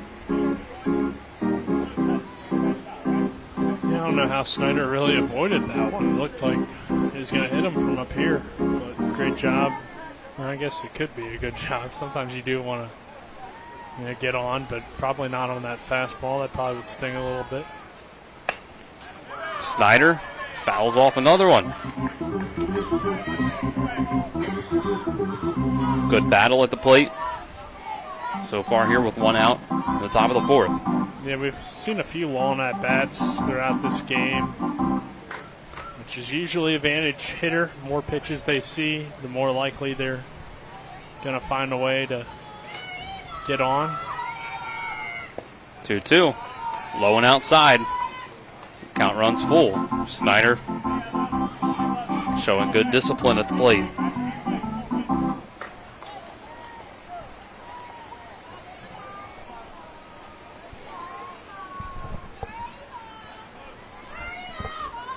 Payoff pitch. Called strike 3.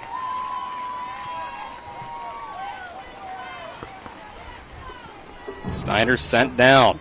Second strikeout for Custer. Now batting for Martinsburg, number 0, Garrett Butts.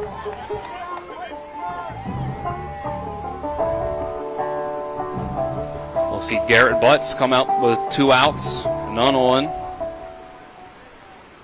Butts struck out looking against Corbin first time up. Butts will look at ball 1 here to start this at-bat.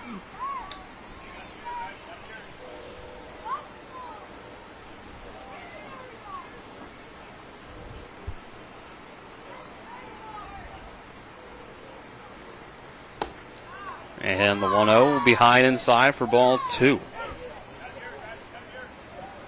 Martinsburg lost their very first game of the tournament, 12-1 to Jefferson. They've been able to win 2 in a row since. Ball 3 now.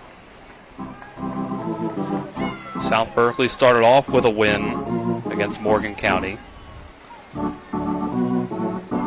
Then was able to beat Hedgesville.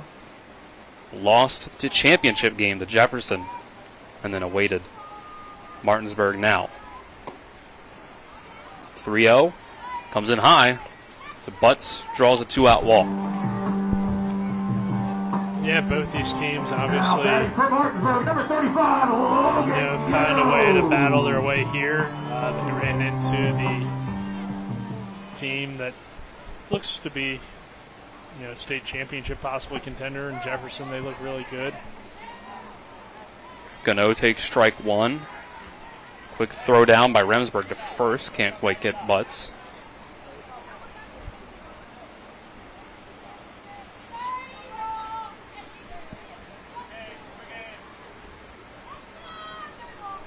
Custer's 0-1 pitch.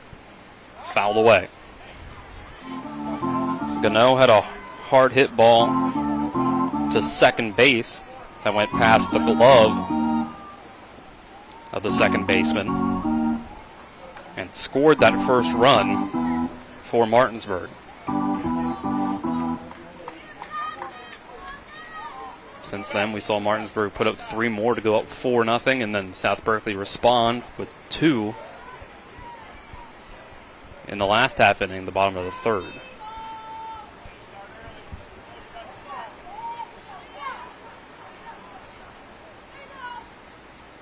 You ready? The 0-2 runs in and hits Gano. In a little bit of pain there. Looked like it hit him on the elbow, but then kind of shook it off quickly. So 2 runners on with 2 outs. Yeah, and then a nice gesture by Custer to go over there and check on him, make sure he's all right. Seeing some good sportsmanship throughout this tournament for the most part from all the teams. There's been a by pitch, even some guys, giving high fives on some home runs. Yeah. So that's always good to see. Obviously everybody wants to win. Everybody wants to go deep in Little League baseball, and sometimes people get carried away with it a little bit. First pitch to Hunter Lane is a wild pitch. The runners will advance. Lane squared to bunt, quickly pulled it back just in time. The 1-0 count, and those runners advance to second and third. And we'll see, at the very least, a mound visit. We'll see if it's any more than that. Doesn't look like it. Looks like they're going to mess with the mound a little bit. Seemed like there was a spot that's throwing off Custer a bit with his planting with his front foot. Yeah, everybody full team effort here. Get the dirt where they want it.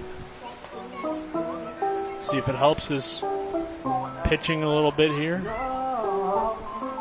He was kind of saying that looked like he was feeling a little bit and like he lost some of his balance out there. So sun is just about to go down over the trees out in left field. Should help out the heat a little bit. Yeah, make it about 2 degrees cooler. My phone says it's 88 right now. Feels like 90. It's about 17 in terms of the feels like. If it feels like 90, it's 90, right? All right. Ball 1 outside to Lane. Excuse me, ball 2 as we had that stoppage. 2-0 count to Lane, who reached on a single first time up. And here's another wild pitch. Runners will stay put, though. 3-0 count.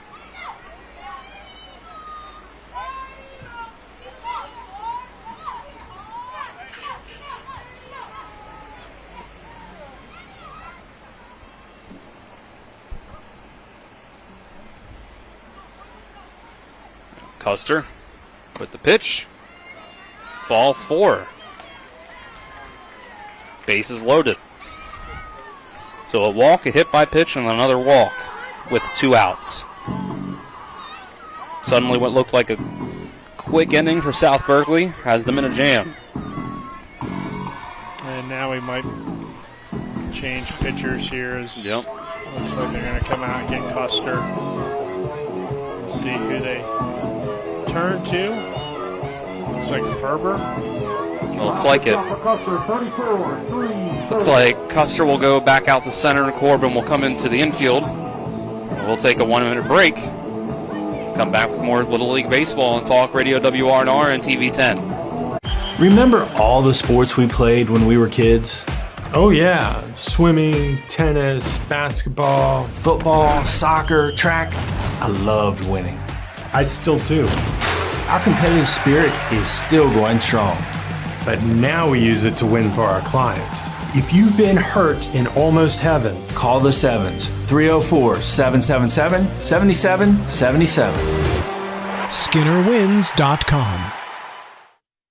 With 4 new car dealerships and 4 used car dealerships in 3 states, Parsons is the largest used car and fastest growing new car dealer in the tri-state area. Take Parsons Ford with huge savings on hundreds of new Fords, financing from 0%, Parsons' goal of financing for all, and Parsons' famous above-market trade-in allowances that help make Parsons #1 for used cars too. See why so many won't buy anywhere but Parsons Ford in Martinsburg. We became #1 by making you #1 first. Parsons. Pitching change brought to you by Smallwood and Small Insurance in Martinsburg, your total insurance solution. Ryan Ferber moves from third base to the pitcher's mound. Custer goes from pitcher to back to center field. Corbin moves back inside the dirt diamond to shortstop. Rissler moves over to third. Bases are loaded with 2 outs. South Berkeley trying to keep themselves with just a 2-run deficit here in the top of the 4th. Martinsburg trying to break this game wide open. I believe this is the first time in a tournament we've seen somebody other than Ferber over at third. So we'll see how Rissler is able to handle it down there. Ferber's played pretty well. There's a little bit of Rissler at third. Okay. Earlier. Wasn't 100% sure. I know Ferber's, for the most part, handled it. But yeah, he looks good in warm-ups. You know, Custer, even warming up, seemed to be having some footing issues. So I'm not sure, I'm not surprised, I should say, that they made the change. It seems like Ferber's not really having any issues out there, at least in his warm-ups. And most of his pitches were on line. Custer had a few hit off the backstop.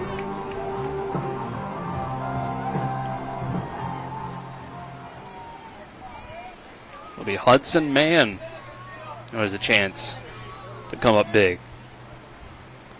He's going to swing at the first pitch. It's popped up right at Hudson Hofstetter at first base. And it'll be Ferber that comes up big and leaves the bases loaded to keep South Berkeley within 2 runs as we go to the bottom of the 4th. 1. After the 60-second break, this is the area runner-up game. See who goes to the district tournament. Little League Baseball on Talk Radio WRNR and TV 10.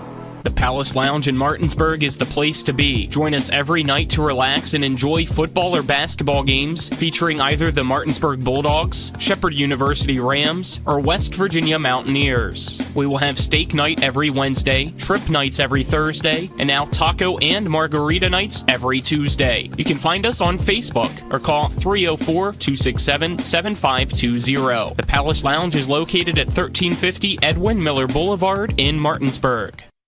Someone asked me, who's the brains behind Skinner Accident and Injury Lawyers? And what did you say? I said it was a team effort. Everyone works together to win for our clients. Well, that's true and very noble of you. But I could still beat you in cornhole. You're on. If you're hurt and almost heaven, dial the 7s. 304-777-7777. SkinnerWins.com.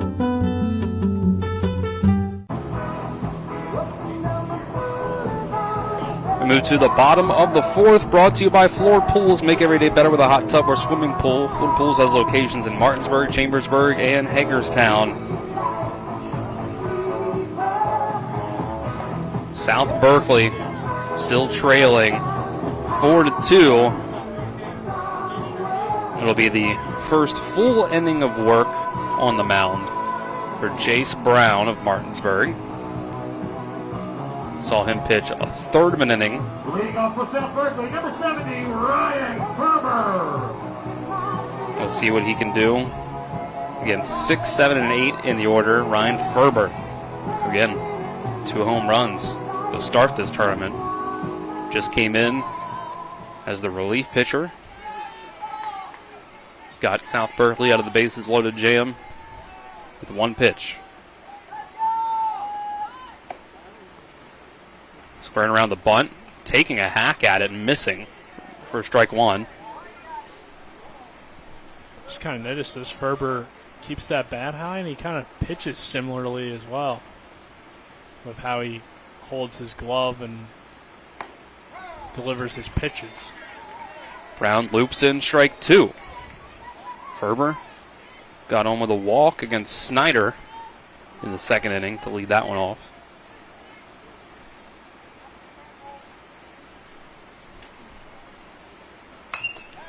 0-2 popped up. Looks like it's playable, and Garrett Butts gets underneath it for the out.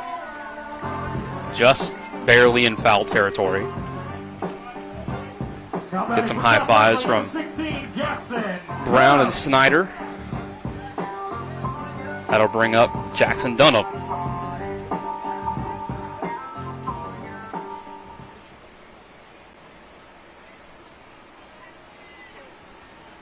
Dunham struck out looking in the second inning.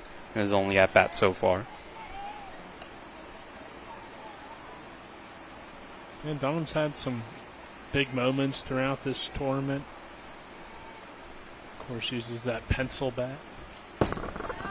The 1-0. Too high. 2-0.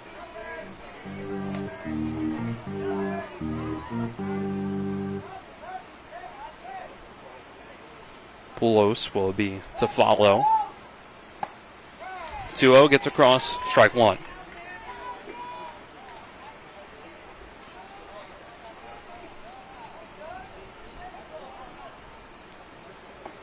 Next pitch, and Brown evens it up. 2 strikes in a row.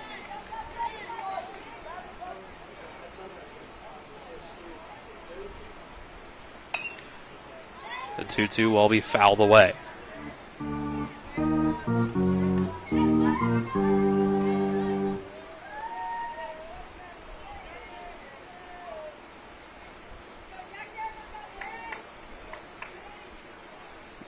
Two-two pitch, check swing.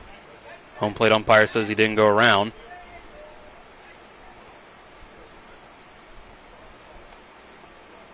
The catcher Lane went out and tried to tag Dunham. Dunham started running around to try to avoid the tag, but was unnecessary.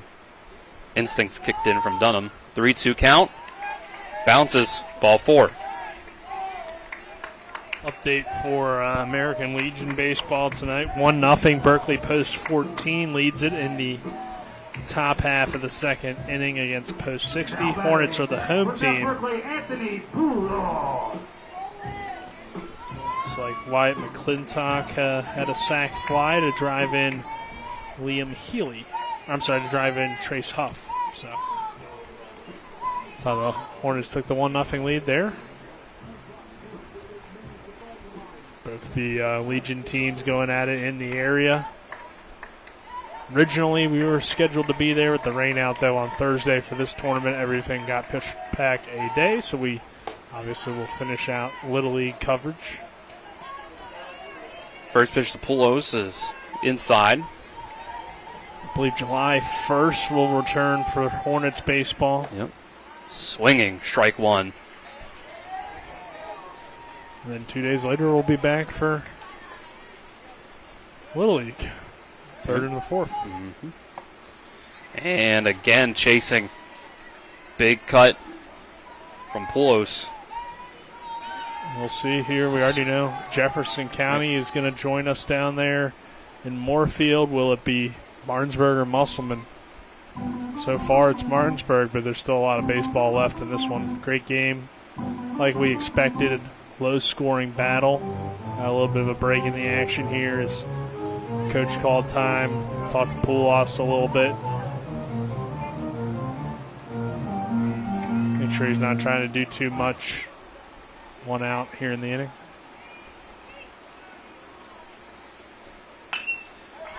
One-two hit in the center and into the glove of Asher Leatherman. Yeah, sometimes at this level, you hit the ball hard like that, you're going to get a hit almost automatically, but good job by Leatherman to haul it in, make the catch out there in center, and now there's 2 gone. Brings up Blake Benjamin. The coaching point from Coach Shirley, the timeout, worked out. First pitch inside, bounces off the glove of Lane. The runner advances to second because Poulos had been taking those big swings and kind of pulling himself out of the box. Yeah, I think he calmed him down a little bit, got him locked back in, and he made perfect contact. And another one that's far inside and off the glove, and the runner advances again. 2-0. Now the runner's on third.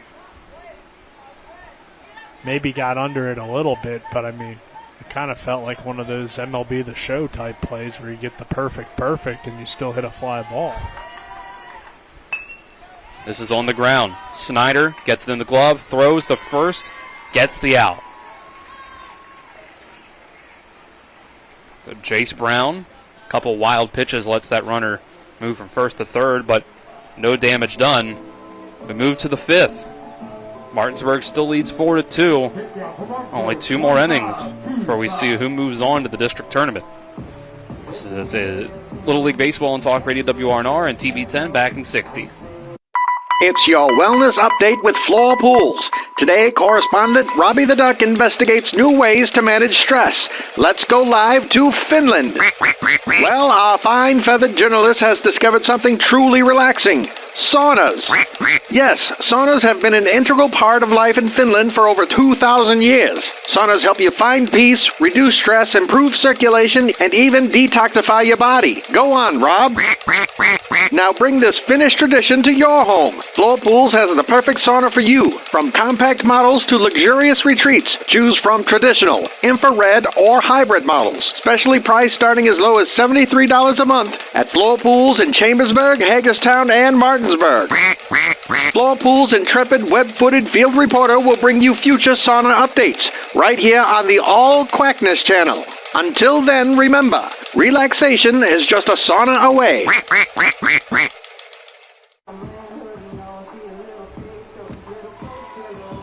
Top of the 5th, brought to you by CMA's Martinsburg and Winchester dealerships. Proud to be the owners of Just Care More. Martinsburg still up 4-2. They have 2 chances, 5th inning and 6th inning. to add on to their total, than where they have a 2-run lead right now. They've only faced about one batter of Ryan Ferber. That one batter was Ferber getting out of a bases-loaded jam. His first pitch to Baylor Kovacs is inside for ball 1.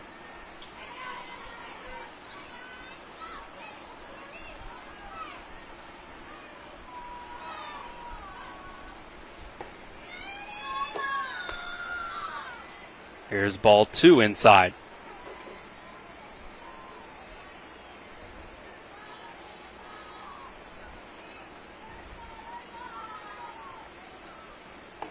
Ferber's 2-0 inside and high again, ball 3.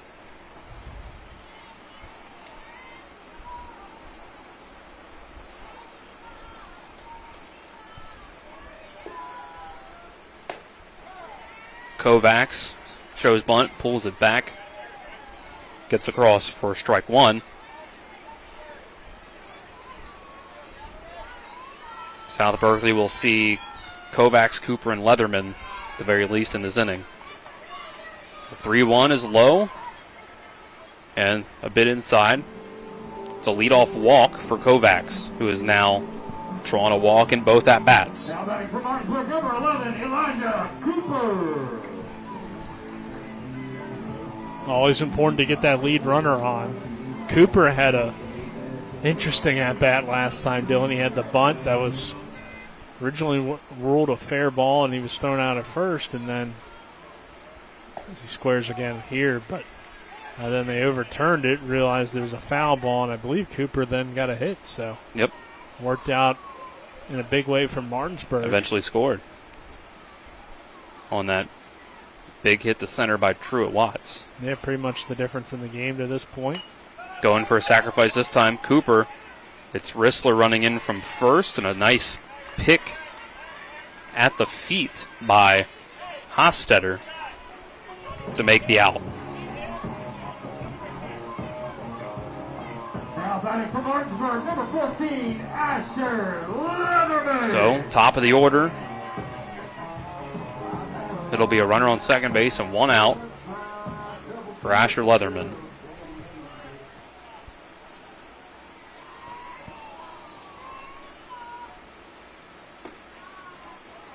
First pitch, high, just above the letters. Yeah, so Cooper here in the bottom part of the order, he's had 2 of the bigger at-bats possibly in the game if Leatherman can do his job and come through. Next pitch, fouled away. Ferber's been pretty consistent with, besides the walk just a few moments ago. For the most part, he's been all around the zone. Apologize every once in a while. Our camera out there in the outfield's gone out due to some heat. 2-1 as the next pitch comes in low and outside.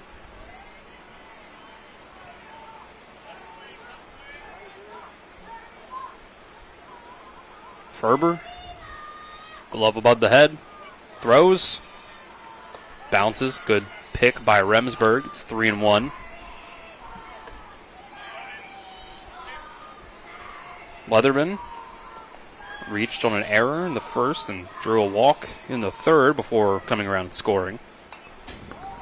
Leatherman swings at the 3-1, hits it straight back, foul.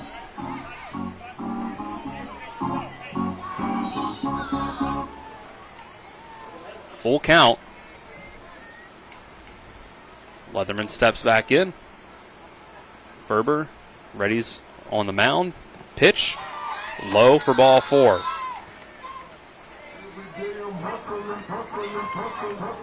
See here if Martinsburg can extend this lead over South Berkeley. 2 on. Number 27, James Brown.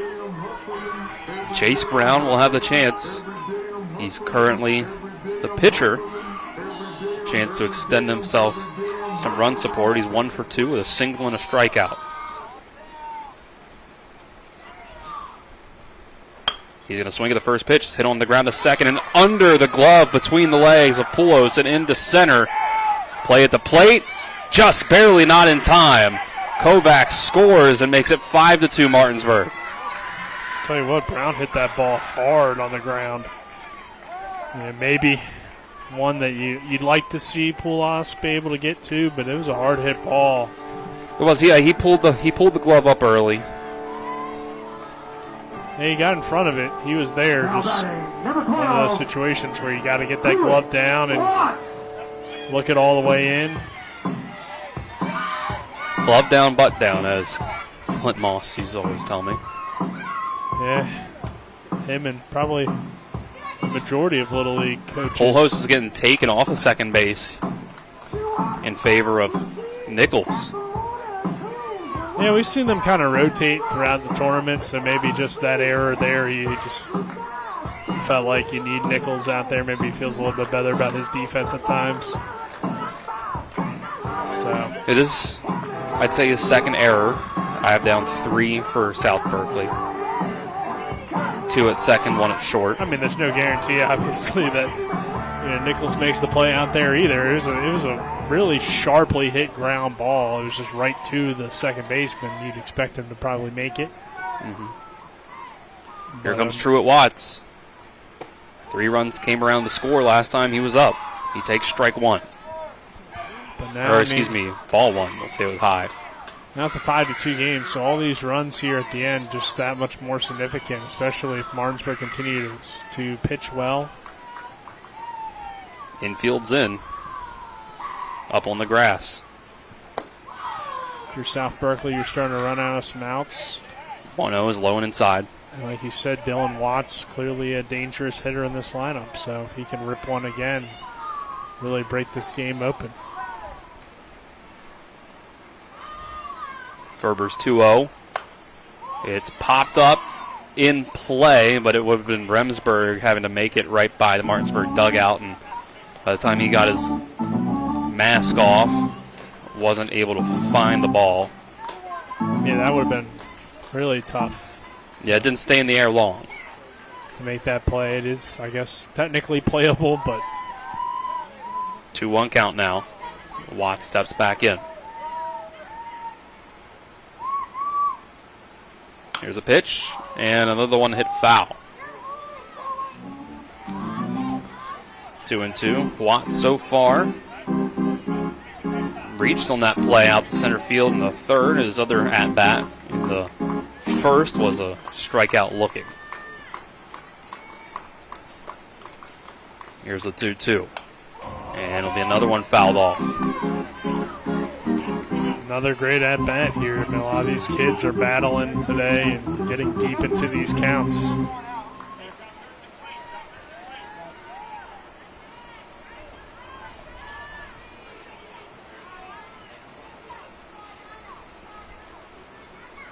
Verber throws again, and Watts fouls it off again.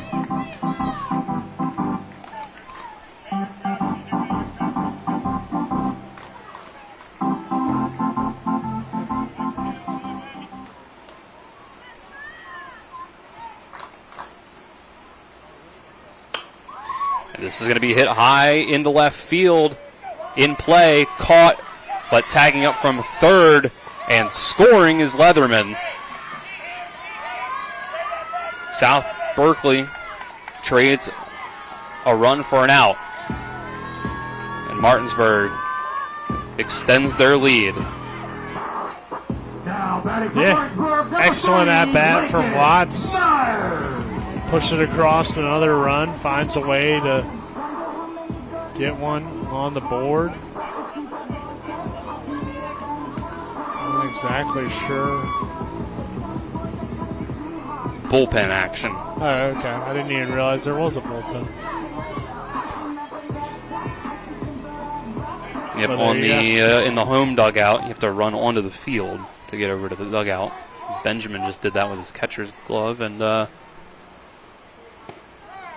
as Lincoln Myers, Poulos ran down there. Lincoln Myers takes strike 1. There's now a runner on third base. It's now 6-2. There's now 2 outs.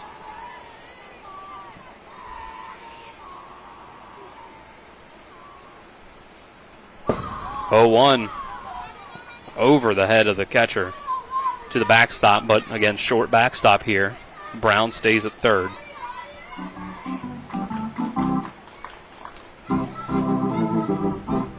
Yeah, it's short, and then with the way it's designed as well, it kind of bounces back. Remsburg calls time to switch catcher's masks, it looks like.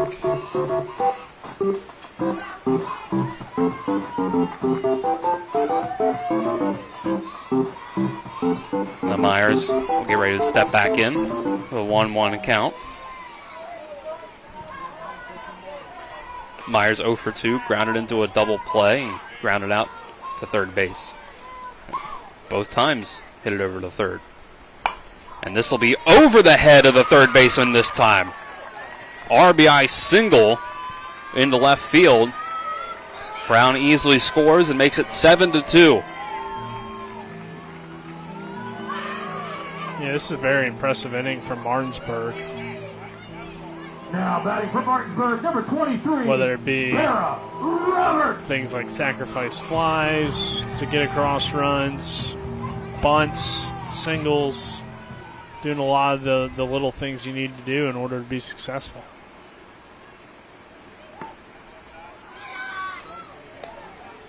First pitch to Roberts is low for a ball.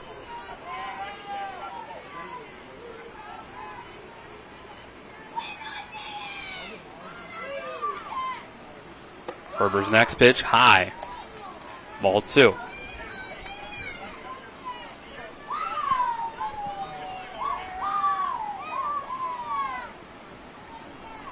Five-run lead now for Martinsburg. Next pitch, fouled the opposite way over the first base side.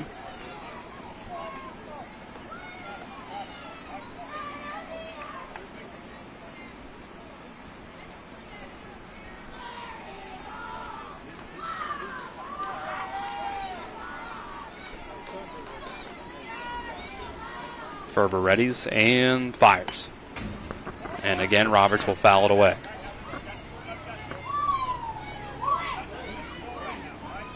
Two balls, 2 strikes, 2 outs. Runner on first base, Martinsburg leads 7-2. You're in the top of the 5th. Winner of this game goes to the district tournament in Moorfield. Here is a chopper. Right by home plate, bounces off of Ferber. Runs will advance to third and second.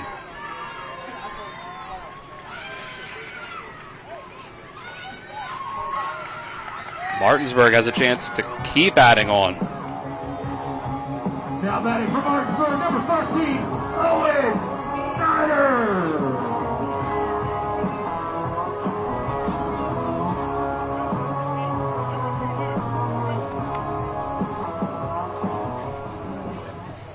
It'll be Owen Snyder with a chance to give Martinsburg an even bigger cushion.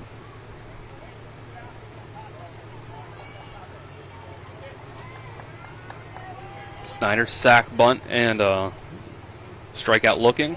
First pitch over the head of Snyder. He has to duck out of the way.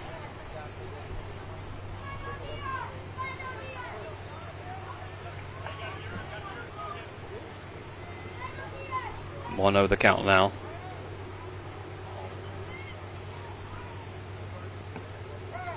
Snyder this time looks at a strike.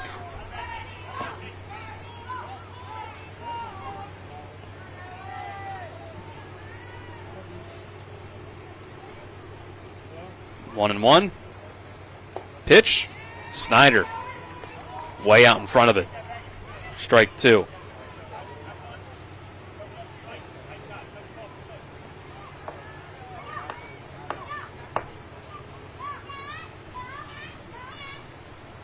The 1-2 hit up in the air. Moving over and making the catch is the right fielder Dunham. Martinsburg adds on 3 runs to their lead. It's now 7-2. We'll go to the bottom of the 5th after the 60-second break. This is Little League Baseball on Talk Radio WRNR and TV 10. In the market for a new vehicle? Then look no further than CMA's Toyota of Martinsburg and CMA's Chevrolet of Martinsburg, all in one convenient location. We have hundreds of new and used vehicles available, so you'll be sure to find exactly what you're looking for. And with CMA's Love It or Leave It promise and our lifetime powertrain warranty, you can buy with confidence. Visit us online at CMA's Toyota of Martinsburg.com and CMA's Chevrolet of Martinsburg.com, where owners just care more. With a great selection comes great possibilities. And at CMA's CDJR of Martinsburg, the possibilities are endless. Shop our amazing selection of new vehicles like the Ram 1500. And right now, save on new Jeeps like the Wrangler and Grand Cherokee models. Plus, every Jeep purchase comes with our Jeep Wave program. So wherever your possibilities take you, you'll be connected. Shop CMA's CDJR of Martinsburg today. Owners just care more. Bottom of the fifth inning brought to you by Trips Flooring. Not sure where to go or who to trust with your flooring needs? Call Trips Flooring at 304-229-7009 or online at tripsfloorsanding.com. Nick Martinsburg has added on to the lead here a good bit, giving Chase Brown some cushion, now a 5-run lead. Yeah, no, it was a big inning offensively from this Martinsburg team. And like I said, you know, it was pretty impressive. They were able to push across runs with sacrifices, get a few good bunts down, hit the ball hard as well. So did a little bit of everything offensively, and you know, now they're in the driver's seat for sure at this point in the game. You're toward the bottom of the order as well, at least for now. So we're going to see, I think, the top here. I think Strickler is the bottom there. Maybe one not, more after him. Maybe not the exact. Strickler, Nichols, then the top of the order with Corbin. Yeah, so Strickler swings and misses the first pitch from Brown. Not that it matters too much in Little League. You know, these guys are all-stars. All of them have proven abilities to come through offensively. Strickler's going to hit this one in the air. Looks like it's in shallow right. Snyder makes the play. Second baseman. Tough play for him to make, but he called everybody off, and he gets it done. Now batting number 88, Colton Nichols. Yeah, we'll see here. I mean, again, like I said, South Berkeley kind of running out of opportunities. But Nichols, he's had some moments, usually bunting or pitching even, he was very good, but we'll see here. First pitch was way inside to the backstop, 1-0.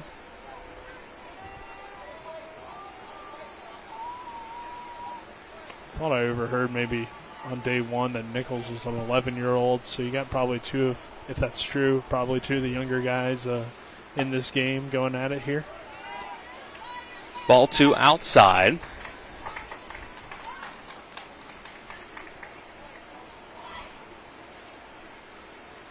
(2-0). Nichols swings, fouls it off over his dugout. South Berkeley down by 5. 5 outs to go.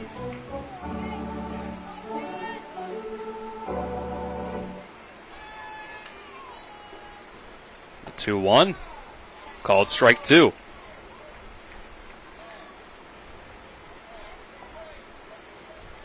Body language on Nichols says he thought that was a ball. He'll step back in and hits one on the ground, one hop to Brown. And an easy throw to first. And there's 2 down.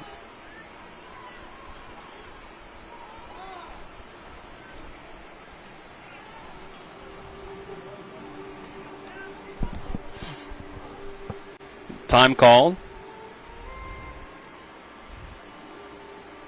Coach for Martinsburg comes out and tells his infielders stay where they are. I guess that means it'll be a quick conversation. Yeah, sometimes, you know, coaches know their players best, so maybe he just wanted to go over something with Brown. Obviously, Corbin here, dangerous hitter as well. Now batting for South Berkeley, number 31. But I think maybe, too, you remind them, hey, we're up by 5. So just because you're facing, a really good hitter, you don't have to be afraid up there. Not that he is. I mean, like you said, just turned 10, so younger guy.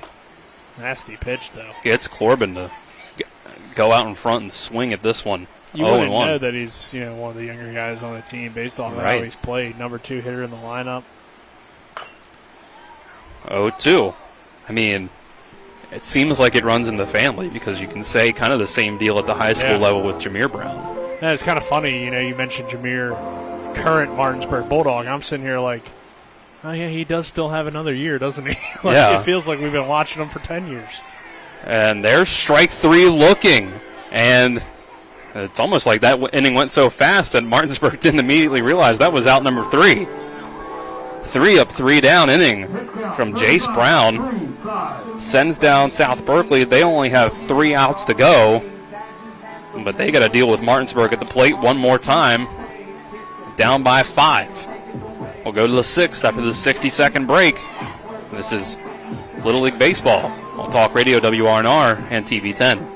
Not sure where to go or who to trust with your flooring project? And start with Trips Flooring, proudly serving the area for more than 25 years, specializing in floor sanding and refinishing, along with installation of new flooring, including hardwood, tile, vinyl, laminate, carpet, and the hottest trend in flooring, luxury vinyl, tile, and luxury vinyl plank. Are you on a budget? Check out their warehouse, cash and carry, or call 304-229-7009, or visit them online at tripsfloorsanding.com.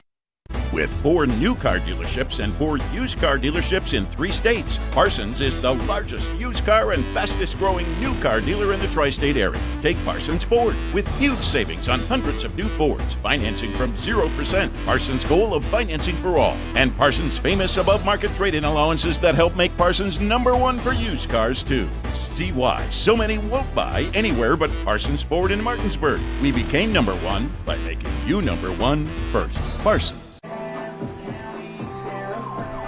Top of the 6th on Talk Radio WRNR and TV 10 is brought to you by Parsons Ford at 1400 Shepherdstown Road and online at parsonsford.com. They became #1 by making you #1 first. Parsons. South Berkeley down to their last 3 outs when we hit the bottom of this inning. But they still have to get 3 outs on Martinsburg. And Martinsburg already has a 5-run lead. I'm sure that they would love more of a cushion. Yeah, no, I mean, for sure. They've shown some abilities to get to South Berkeley here recently and just been a consistent team throughout the day. Update from the Legion Baseball action tonight. Both the area teams going at it. We're tied at 1 between Berkeley Post 14 and the Post 60 Knights. It's 1-1 in the bottom of the 3rd in that one. Hornets at the plate. Both teams have 2 hits. Ferber's first pitch of the inning comes in over the head of Butts for ball 1. Garrett Butts over 1 with a strikeout looking and a walk. It'll be Butts, Gano, and Lane due up. And both of those teams have kind of found ways to push the runs across. Landon Pence grounds out to Wyatt McClintock to put a run up to make it 1-1 for Post 60. So after ball 2 inside, 3-0 on another one inside.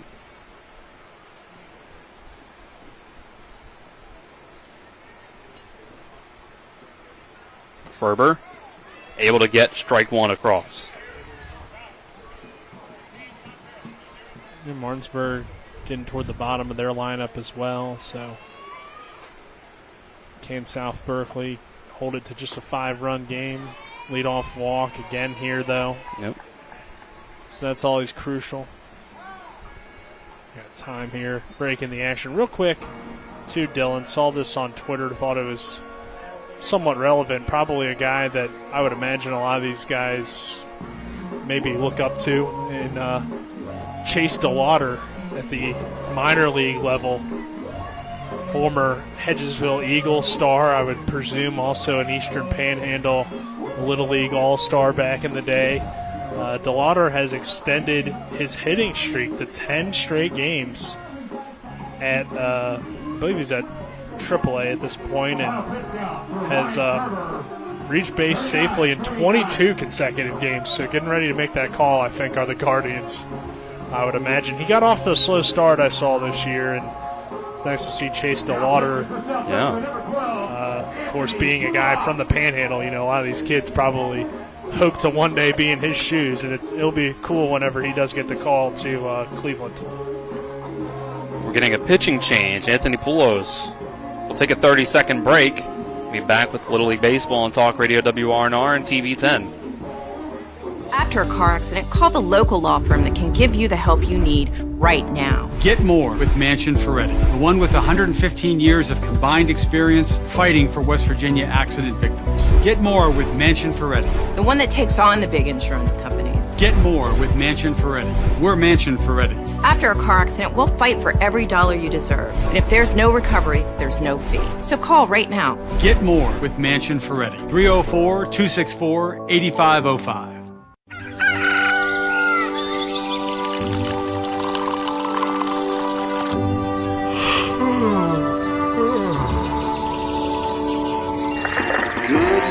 This is your wake-up call. It's a bright, sunshiny day here in the Eastern Panhandle.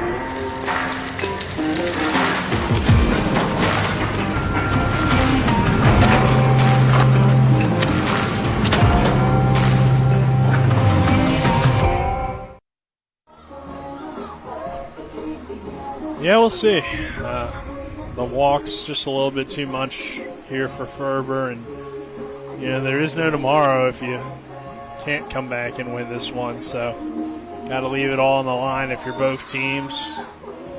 You're only down by 5. It's definitely not insurmountable. Poulos, he's been mainly an infielder. We saw him go out there and get a little bit of a bullpen session, which is kind of rare in Little League because you only have, I believe, a 13-man roster, so you don't have any guys on the bench that can get that bullpen effort. 7-2, though, our score here. Gano gonna hit with nobody out and a runner on, and we'll see if South Berkeley can keep it at just a 5-run game. Poulos, first pitch. Gano squares around the bunt. Fouled back. Logan Gano reached base on an error and then was hit by a pitch. Yeah, you like the bunt attempt there, trying to get the runner into scoring position. Because every run is super crucial. I mean, we saw last night just no lead was safe between Martinsburg and Hedgesville, and South Berkeley can certainly put up runs as well and be a high-scoring team. Gano gets the bunt down this time. Ferber runs in from third, throws it over the first baseman, Hostetter. Yeah, that was one that the way that ball kind of came off the bat, you knew it was going to be difficult with Ferber charging in, and it just sailed on him. So Gano comes through with a clutch hit. Or I guess probably more of an error there, but either way, put the ball in play. Both runners now in scoring position. Gano's breaking it down for us on second base, so you love the swagger. Hunter Lane, 1-for-1 with a single and a walk. First pitch inside. Gets away a little bit from Remsburg, but the runners stay where they are. I mean, to this point, this Martinsburg team has really shown great ability to have all their guys contribute in different ways. 1-0. Bounces, goes to the backstop. Again, runners stay. 2-0 count.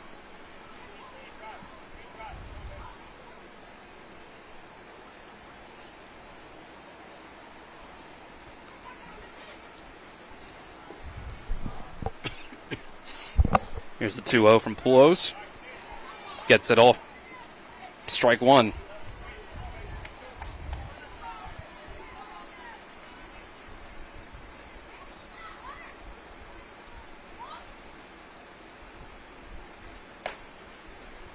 2-1 is outside for ball 3.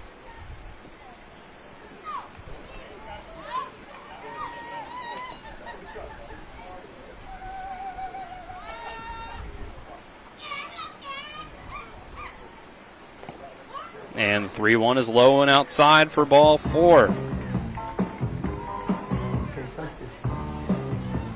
Bases are loaded. Now batting for Martinsburg, number 34, Hudson Mann.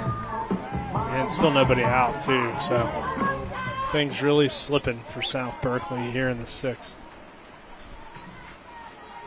Man, with the bases loaded. It'll take a big cut. Looked like he was trying to get a grand slam on that swing. Swings through it, though. Strike 1.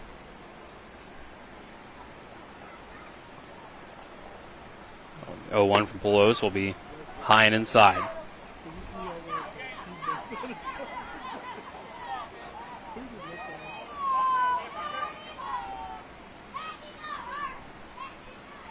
One count. Here's the pitch. It's going to be hit just foul to the side of third base in between the bag and the coach's box.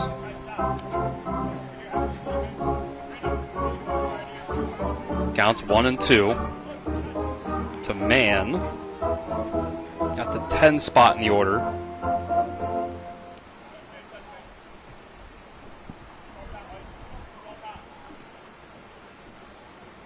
Time called. Pelos was taking a long time to come to the plate.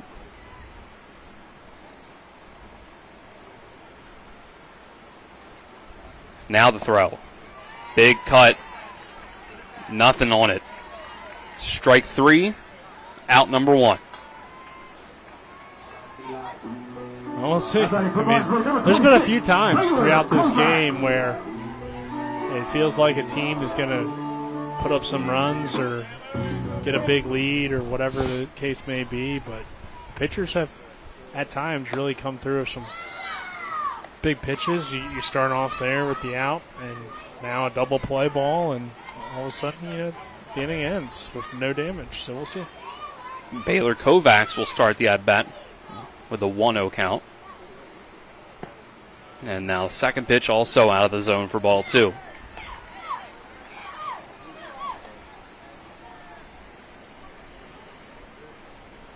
Butts at third, Gano at second, Lane at first. The 2-0. That one looked at by Kovacs for strike 1.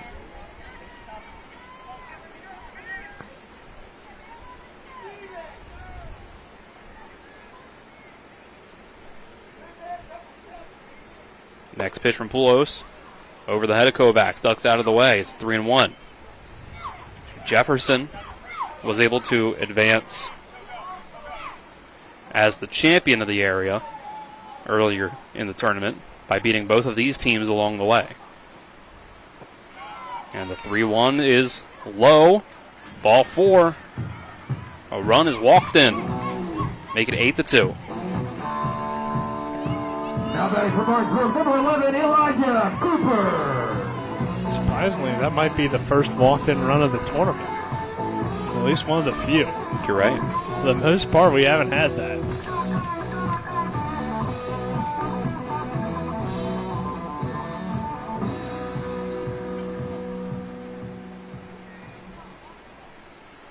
That'll bring up Elijah Cooper at the bottom of the order. 1 out. It's 8-2 now. First pitch. High and inside.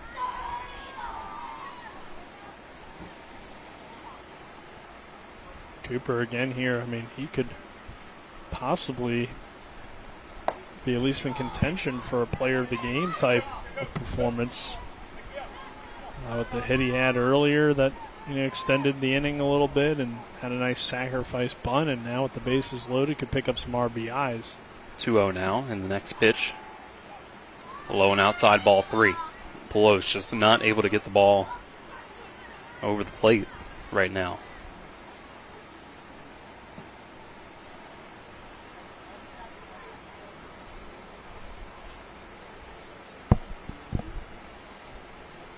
3-0.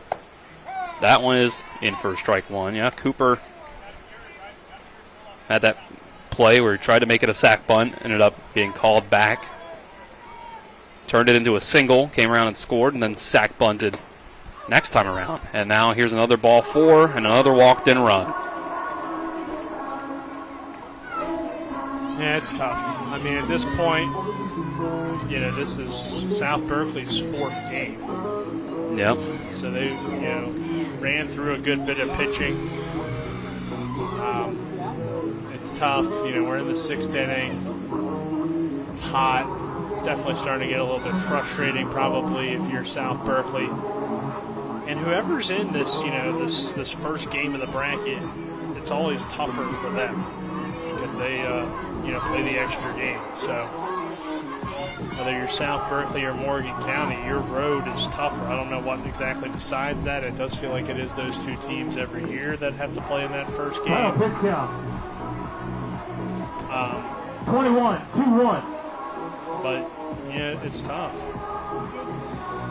So Nichols will come on the pitch. Take a 60-second break. It's Little League Baseball and Talk Radio WRNR and TV 10. I pre-planned my funeral to make it easier on my family. They were relieved to know I'll get just what I want. My family actually thanked me for taking matters into my own hands. Turns out having this awkward conversation wasn't awkward at all. Pre-planning is my choice. There are certain things about me my family may not know. Now they won't need to guess. The choices are yours. The peace of mind is theirs. Pre-plan your funeral with Brown Funeral Homes and everything will be taken care of. Find out more online at brownfuneralhomeswv.com. Brown Funeral Homes, here for you. The Contemporary American Theater Festival in Shepherdstown returns July 11th through August 3rd with 5 new productions, including Magdalene by Mark St. Germain, Happy Fall, a queer stunt spectacular, Kevin Kling's Unraveled, Side Effects May Include by Lisa Loomer, and Did My Grandfather Kill My Grandfather, a single Asian American tale in a sea of many by Cody Leroy Wilson. It's the Contemporary American Theater Festival in Shepherdstown, July 11th through August 3 on the campus of Shepherd University. Go to catf.org for tickets. That's catf.org. I pre-planned my funeral to make it easier. Colton Nichols, new pitcher for South Berkeley. 5th one used so far today. As it's 9-2 with the bases loaded and 1 out in the top of the 6th. Yeah, we've seen Nichols at least once already. He pitched well, so. Got a good curveball. Doesn't quite find the zone on his first pitch to Leatherman. Now the top of the order for Martinsburg.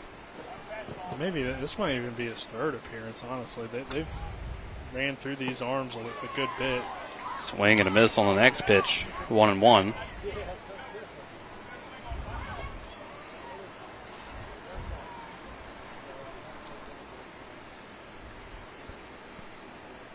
Next pitch, that's in.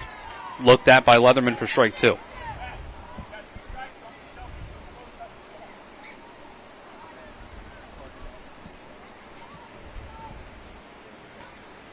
One, two. This is hit just under the glove of Rissler as the infield was in. Scores a run. 10-2, and the bases stay loaded. I mean, not that it mattered, but nice throw from Strickler and left. There was nobody coming across. It was a good throw. Yeah, I mean, Martinsburg, they continue to add on to their lead.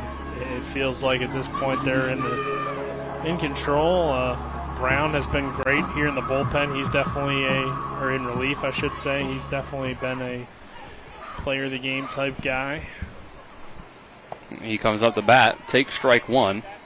At the plate, he has a single, struck out swinging, reached on an error, came across the score. Big curveball, just a little too high.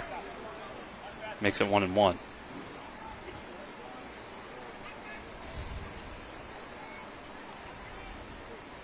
And the next pitch, this is hit into play on the ground to Rissler at short.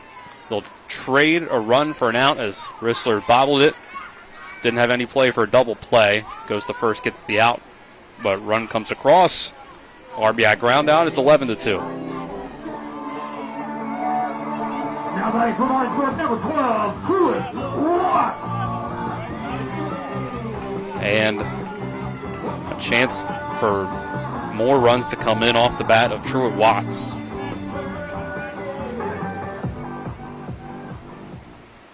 He's another guy that's had a great game for Martinsburg. Overall, it's been a great team effort.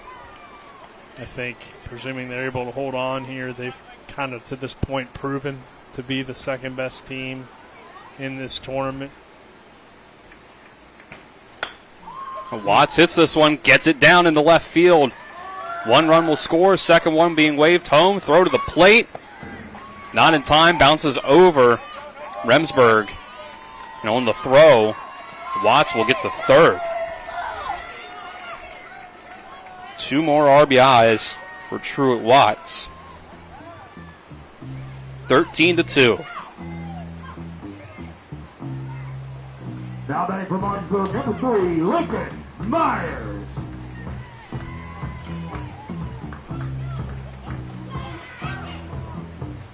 A nice hit ball. He gets down, causes some issues.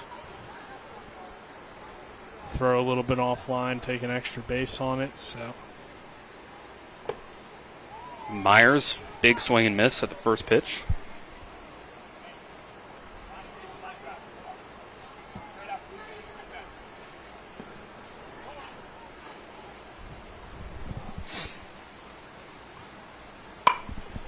And now this one put into play to Rissler at short. Throw to first. Gets the third out. Martinsburg cracks it open even further. 6 runs in the 6th. And now 3 outs will send them to the district tournament as the runners up. Take a 60-second break, and we'll be back with more Little League Baseball on Talk Radio WRNR and TV 10.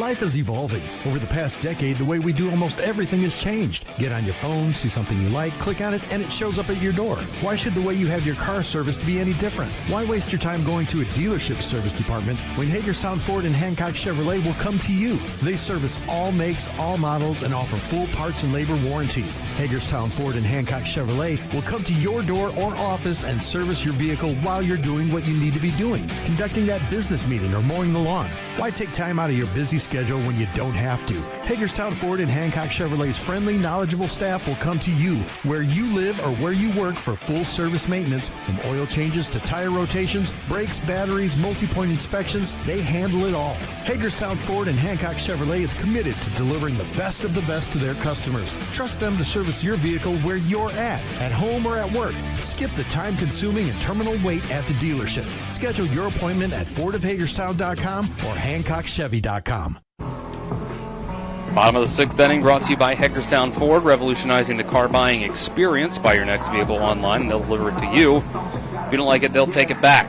Visit them online at fordofhagerstown.com. 11-run lead for Martinsburg, 13-2. And if they get these 3 outs without giving up that lead, they'll move on to join Jefferson in the district tournament out of Area 1. yeah, it's going to obviously take some craziness, but this is Little League Baseball, so I won't count anybody out at this point. We know South Berkeley has shown their fight throughout. But the way Brown's pitching, I would be pretty shocked if we saw something. Obviously, an 11-run comeback is insane anyway. Custer will start the inning for South Berkeley at the plate. It's been 2 1/3 innings pitched from Brown. He's only given up 1 hit and 1 walk. No runs. Custer will foul away the 1-0 pitch.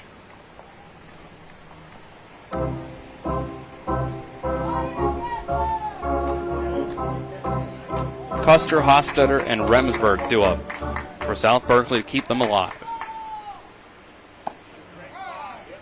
1-1 taken on the corner inside, strike 2.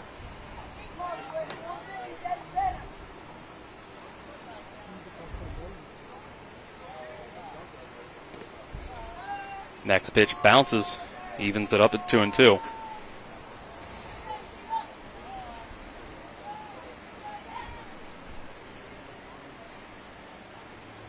Next pitch bounces for ball 3.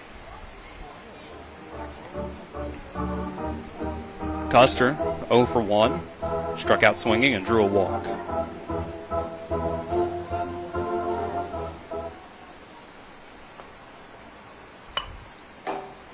Custer stays alive, fouling this one off.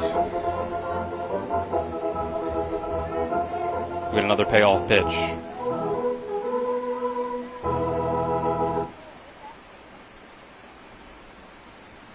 And here it is, low, ball 4. So South Berkeley will start their attempt at a miraculous comeback with a leadoff base runner. Well, if it's going to happen, you got to take it one base runner at a time.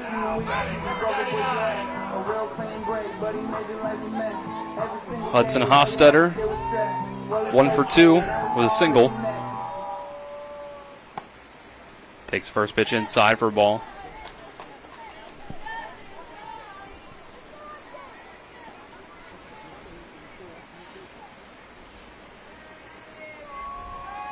Steps in again, ready. Here's the pitch. Another one low. 2-0.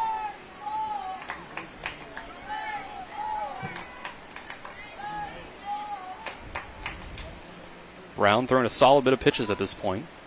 Control. Coming and going. This one comes in for a strike, though. It's 2-1.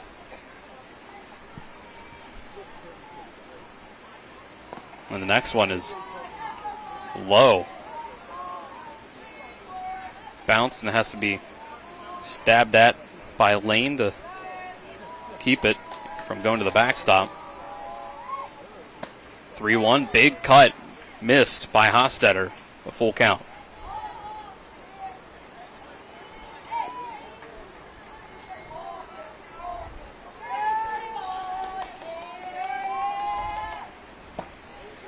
Swing and a miss, strike 3 from Hostetter. Brown got Hostetter to chase. That's a great pitch. Tough at bat. But Brown ends up winning the battle, and now Remsburg coming to the plate here.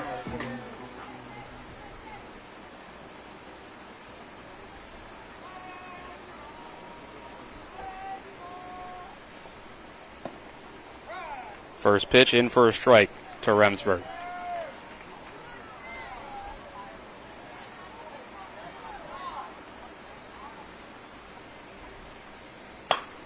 This is hit softly on the ground towards the left side. Play at second made by Watts, and just barely in time to get the lead runner for the second out. Now batting for South Berkeley, number 3, Connor Rissler.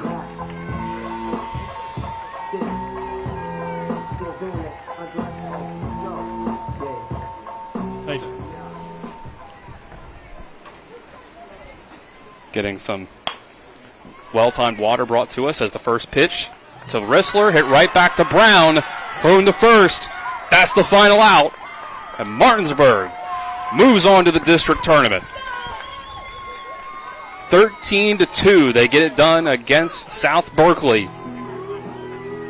Final kick bout, Martinsburg 51-5-1. They'll go on to Moorfield on July 3rd to try to win the district.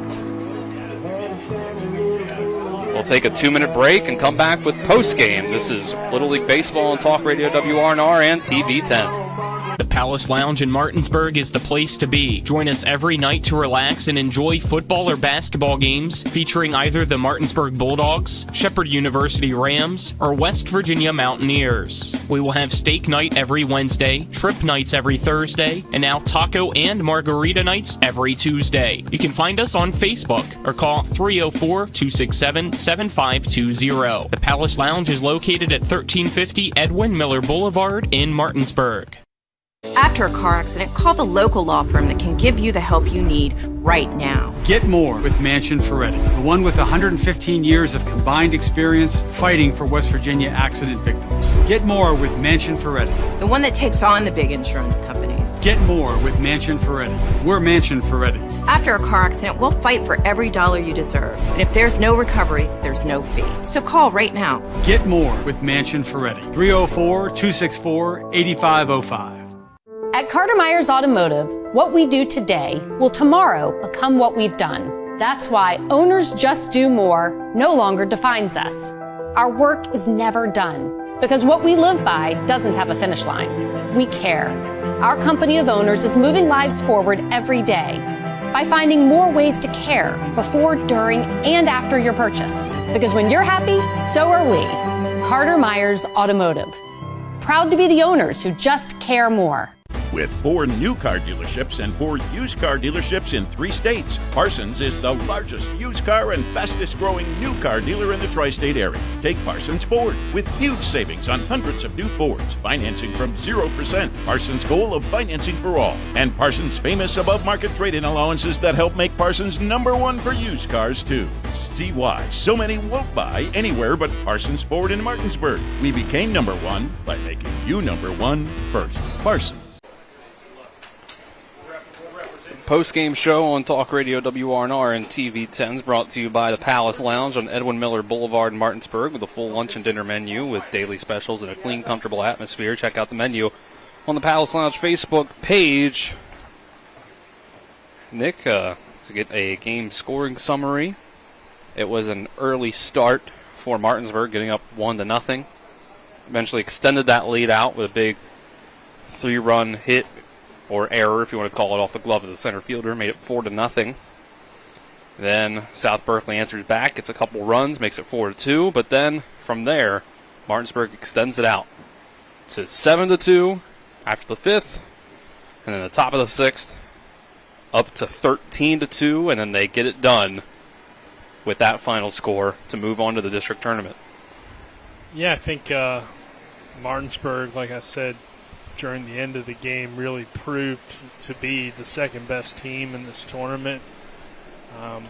It's tough to get through this thing and, end up being one of the 2 teams that make it, especially once you have to go through this losers bracket. So, yeah, just good game overall. It was competitive for the most part until Martinsburg really broke it open. South Berkeley, I think they started to run out some pitching and then kind of just couldn't get hits consistently against this Martinsburg pitching staff. So Brown was fantastic and a great win for Martinsburg, and we'll see how they do at Moorfield. But I think as long as they can avoid Jefferson, I think they got a shot.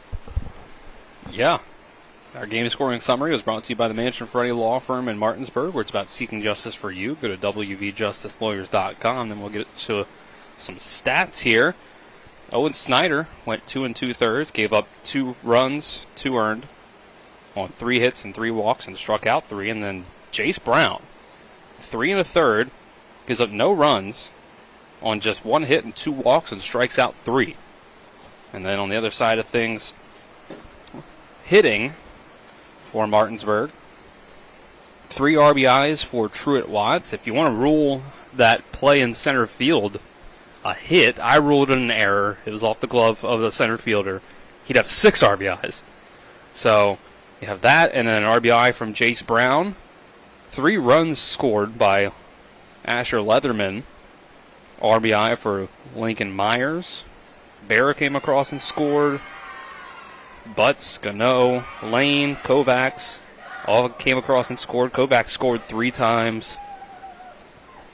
A lot of walks drawn by Martinsburg in this game. Overall, they get it done 13-2. And we'll get a player of the game brought to you by Parsons Ford, 1400 Shepherdstown Road, and online at parsonsford.com. They became #1 by making you #1 first. Parsons, Nick, what do you think? Yeah, like I said earlier, I feel like it was pretty much a complete team effort, but it's got to go to Brown for me. Being 10 years old, pitching in an elimination game, that just adds to the storyline, and then the way he pitched, plus some good offense out of him as well. They needed somebody to come in and eat some innings, and he did much more than that. He shut the door on this South Berkeley team. So a few different reasons there. Obviously, Watts had some big hits as well, but I got to go Brown. I think that's the right choice for this one. 13-2, Martinsburg gets it. I still can't believe he's 10. I mean, that's pretty right. impressive. And this 8, and the difference between a 10 and a 12-year-old in baseball sometimes can be pretty significant. So that's just pretty impressive to me. Yeah, we don't know for sure that Truett Watts is 12, but he's as tall as his coach, Coach Roberts. So to see that that's who's hitting in front of Watts in the lineup is pretty impressive. Yeah. So with that, we'll sign off here from Jefferson. We'll have the district tournament for you July 3rd and 4th in Moorfield to see if Jefferson and Martinsburg can win the district against the other teams like Mineral County, Moorfield, and the like. And a great game here, great tournament over these few days, this weekend extending into this week. So for Colin McLaughlin back at the studio, Alec Epperson behind the camera on the TV 10 side, Nick Verzolini, I'm Dylan Bishop, saying so long from Shenandoah Junction. This has been Little League Baseball on Talk Radio WRNR and TV 10. Hope you have a great rest of your Tuesday night.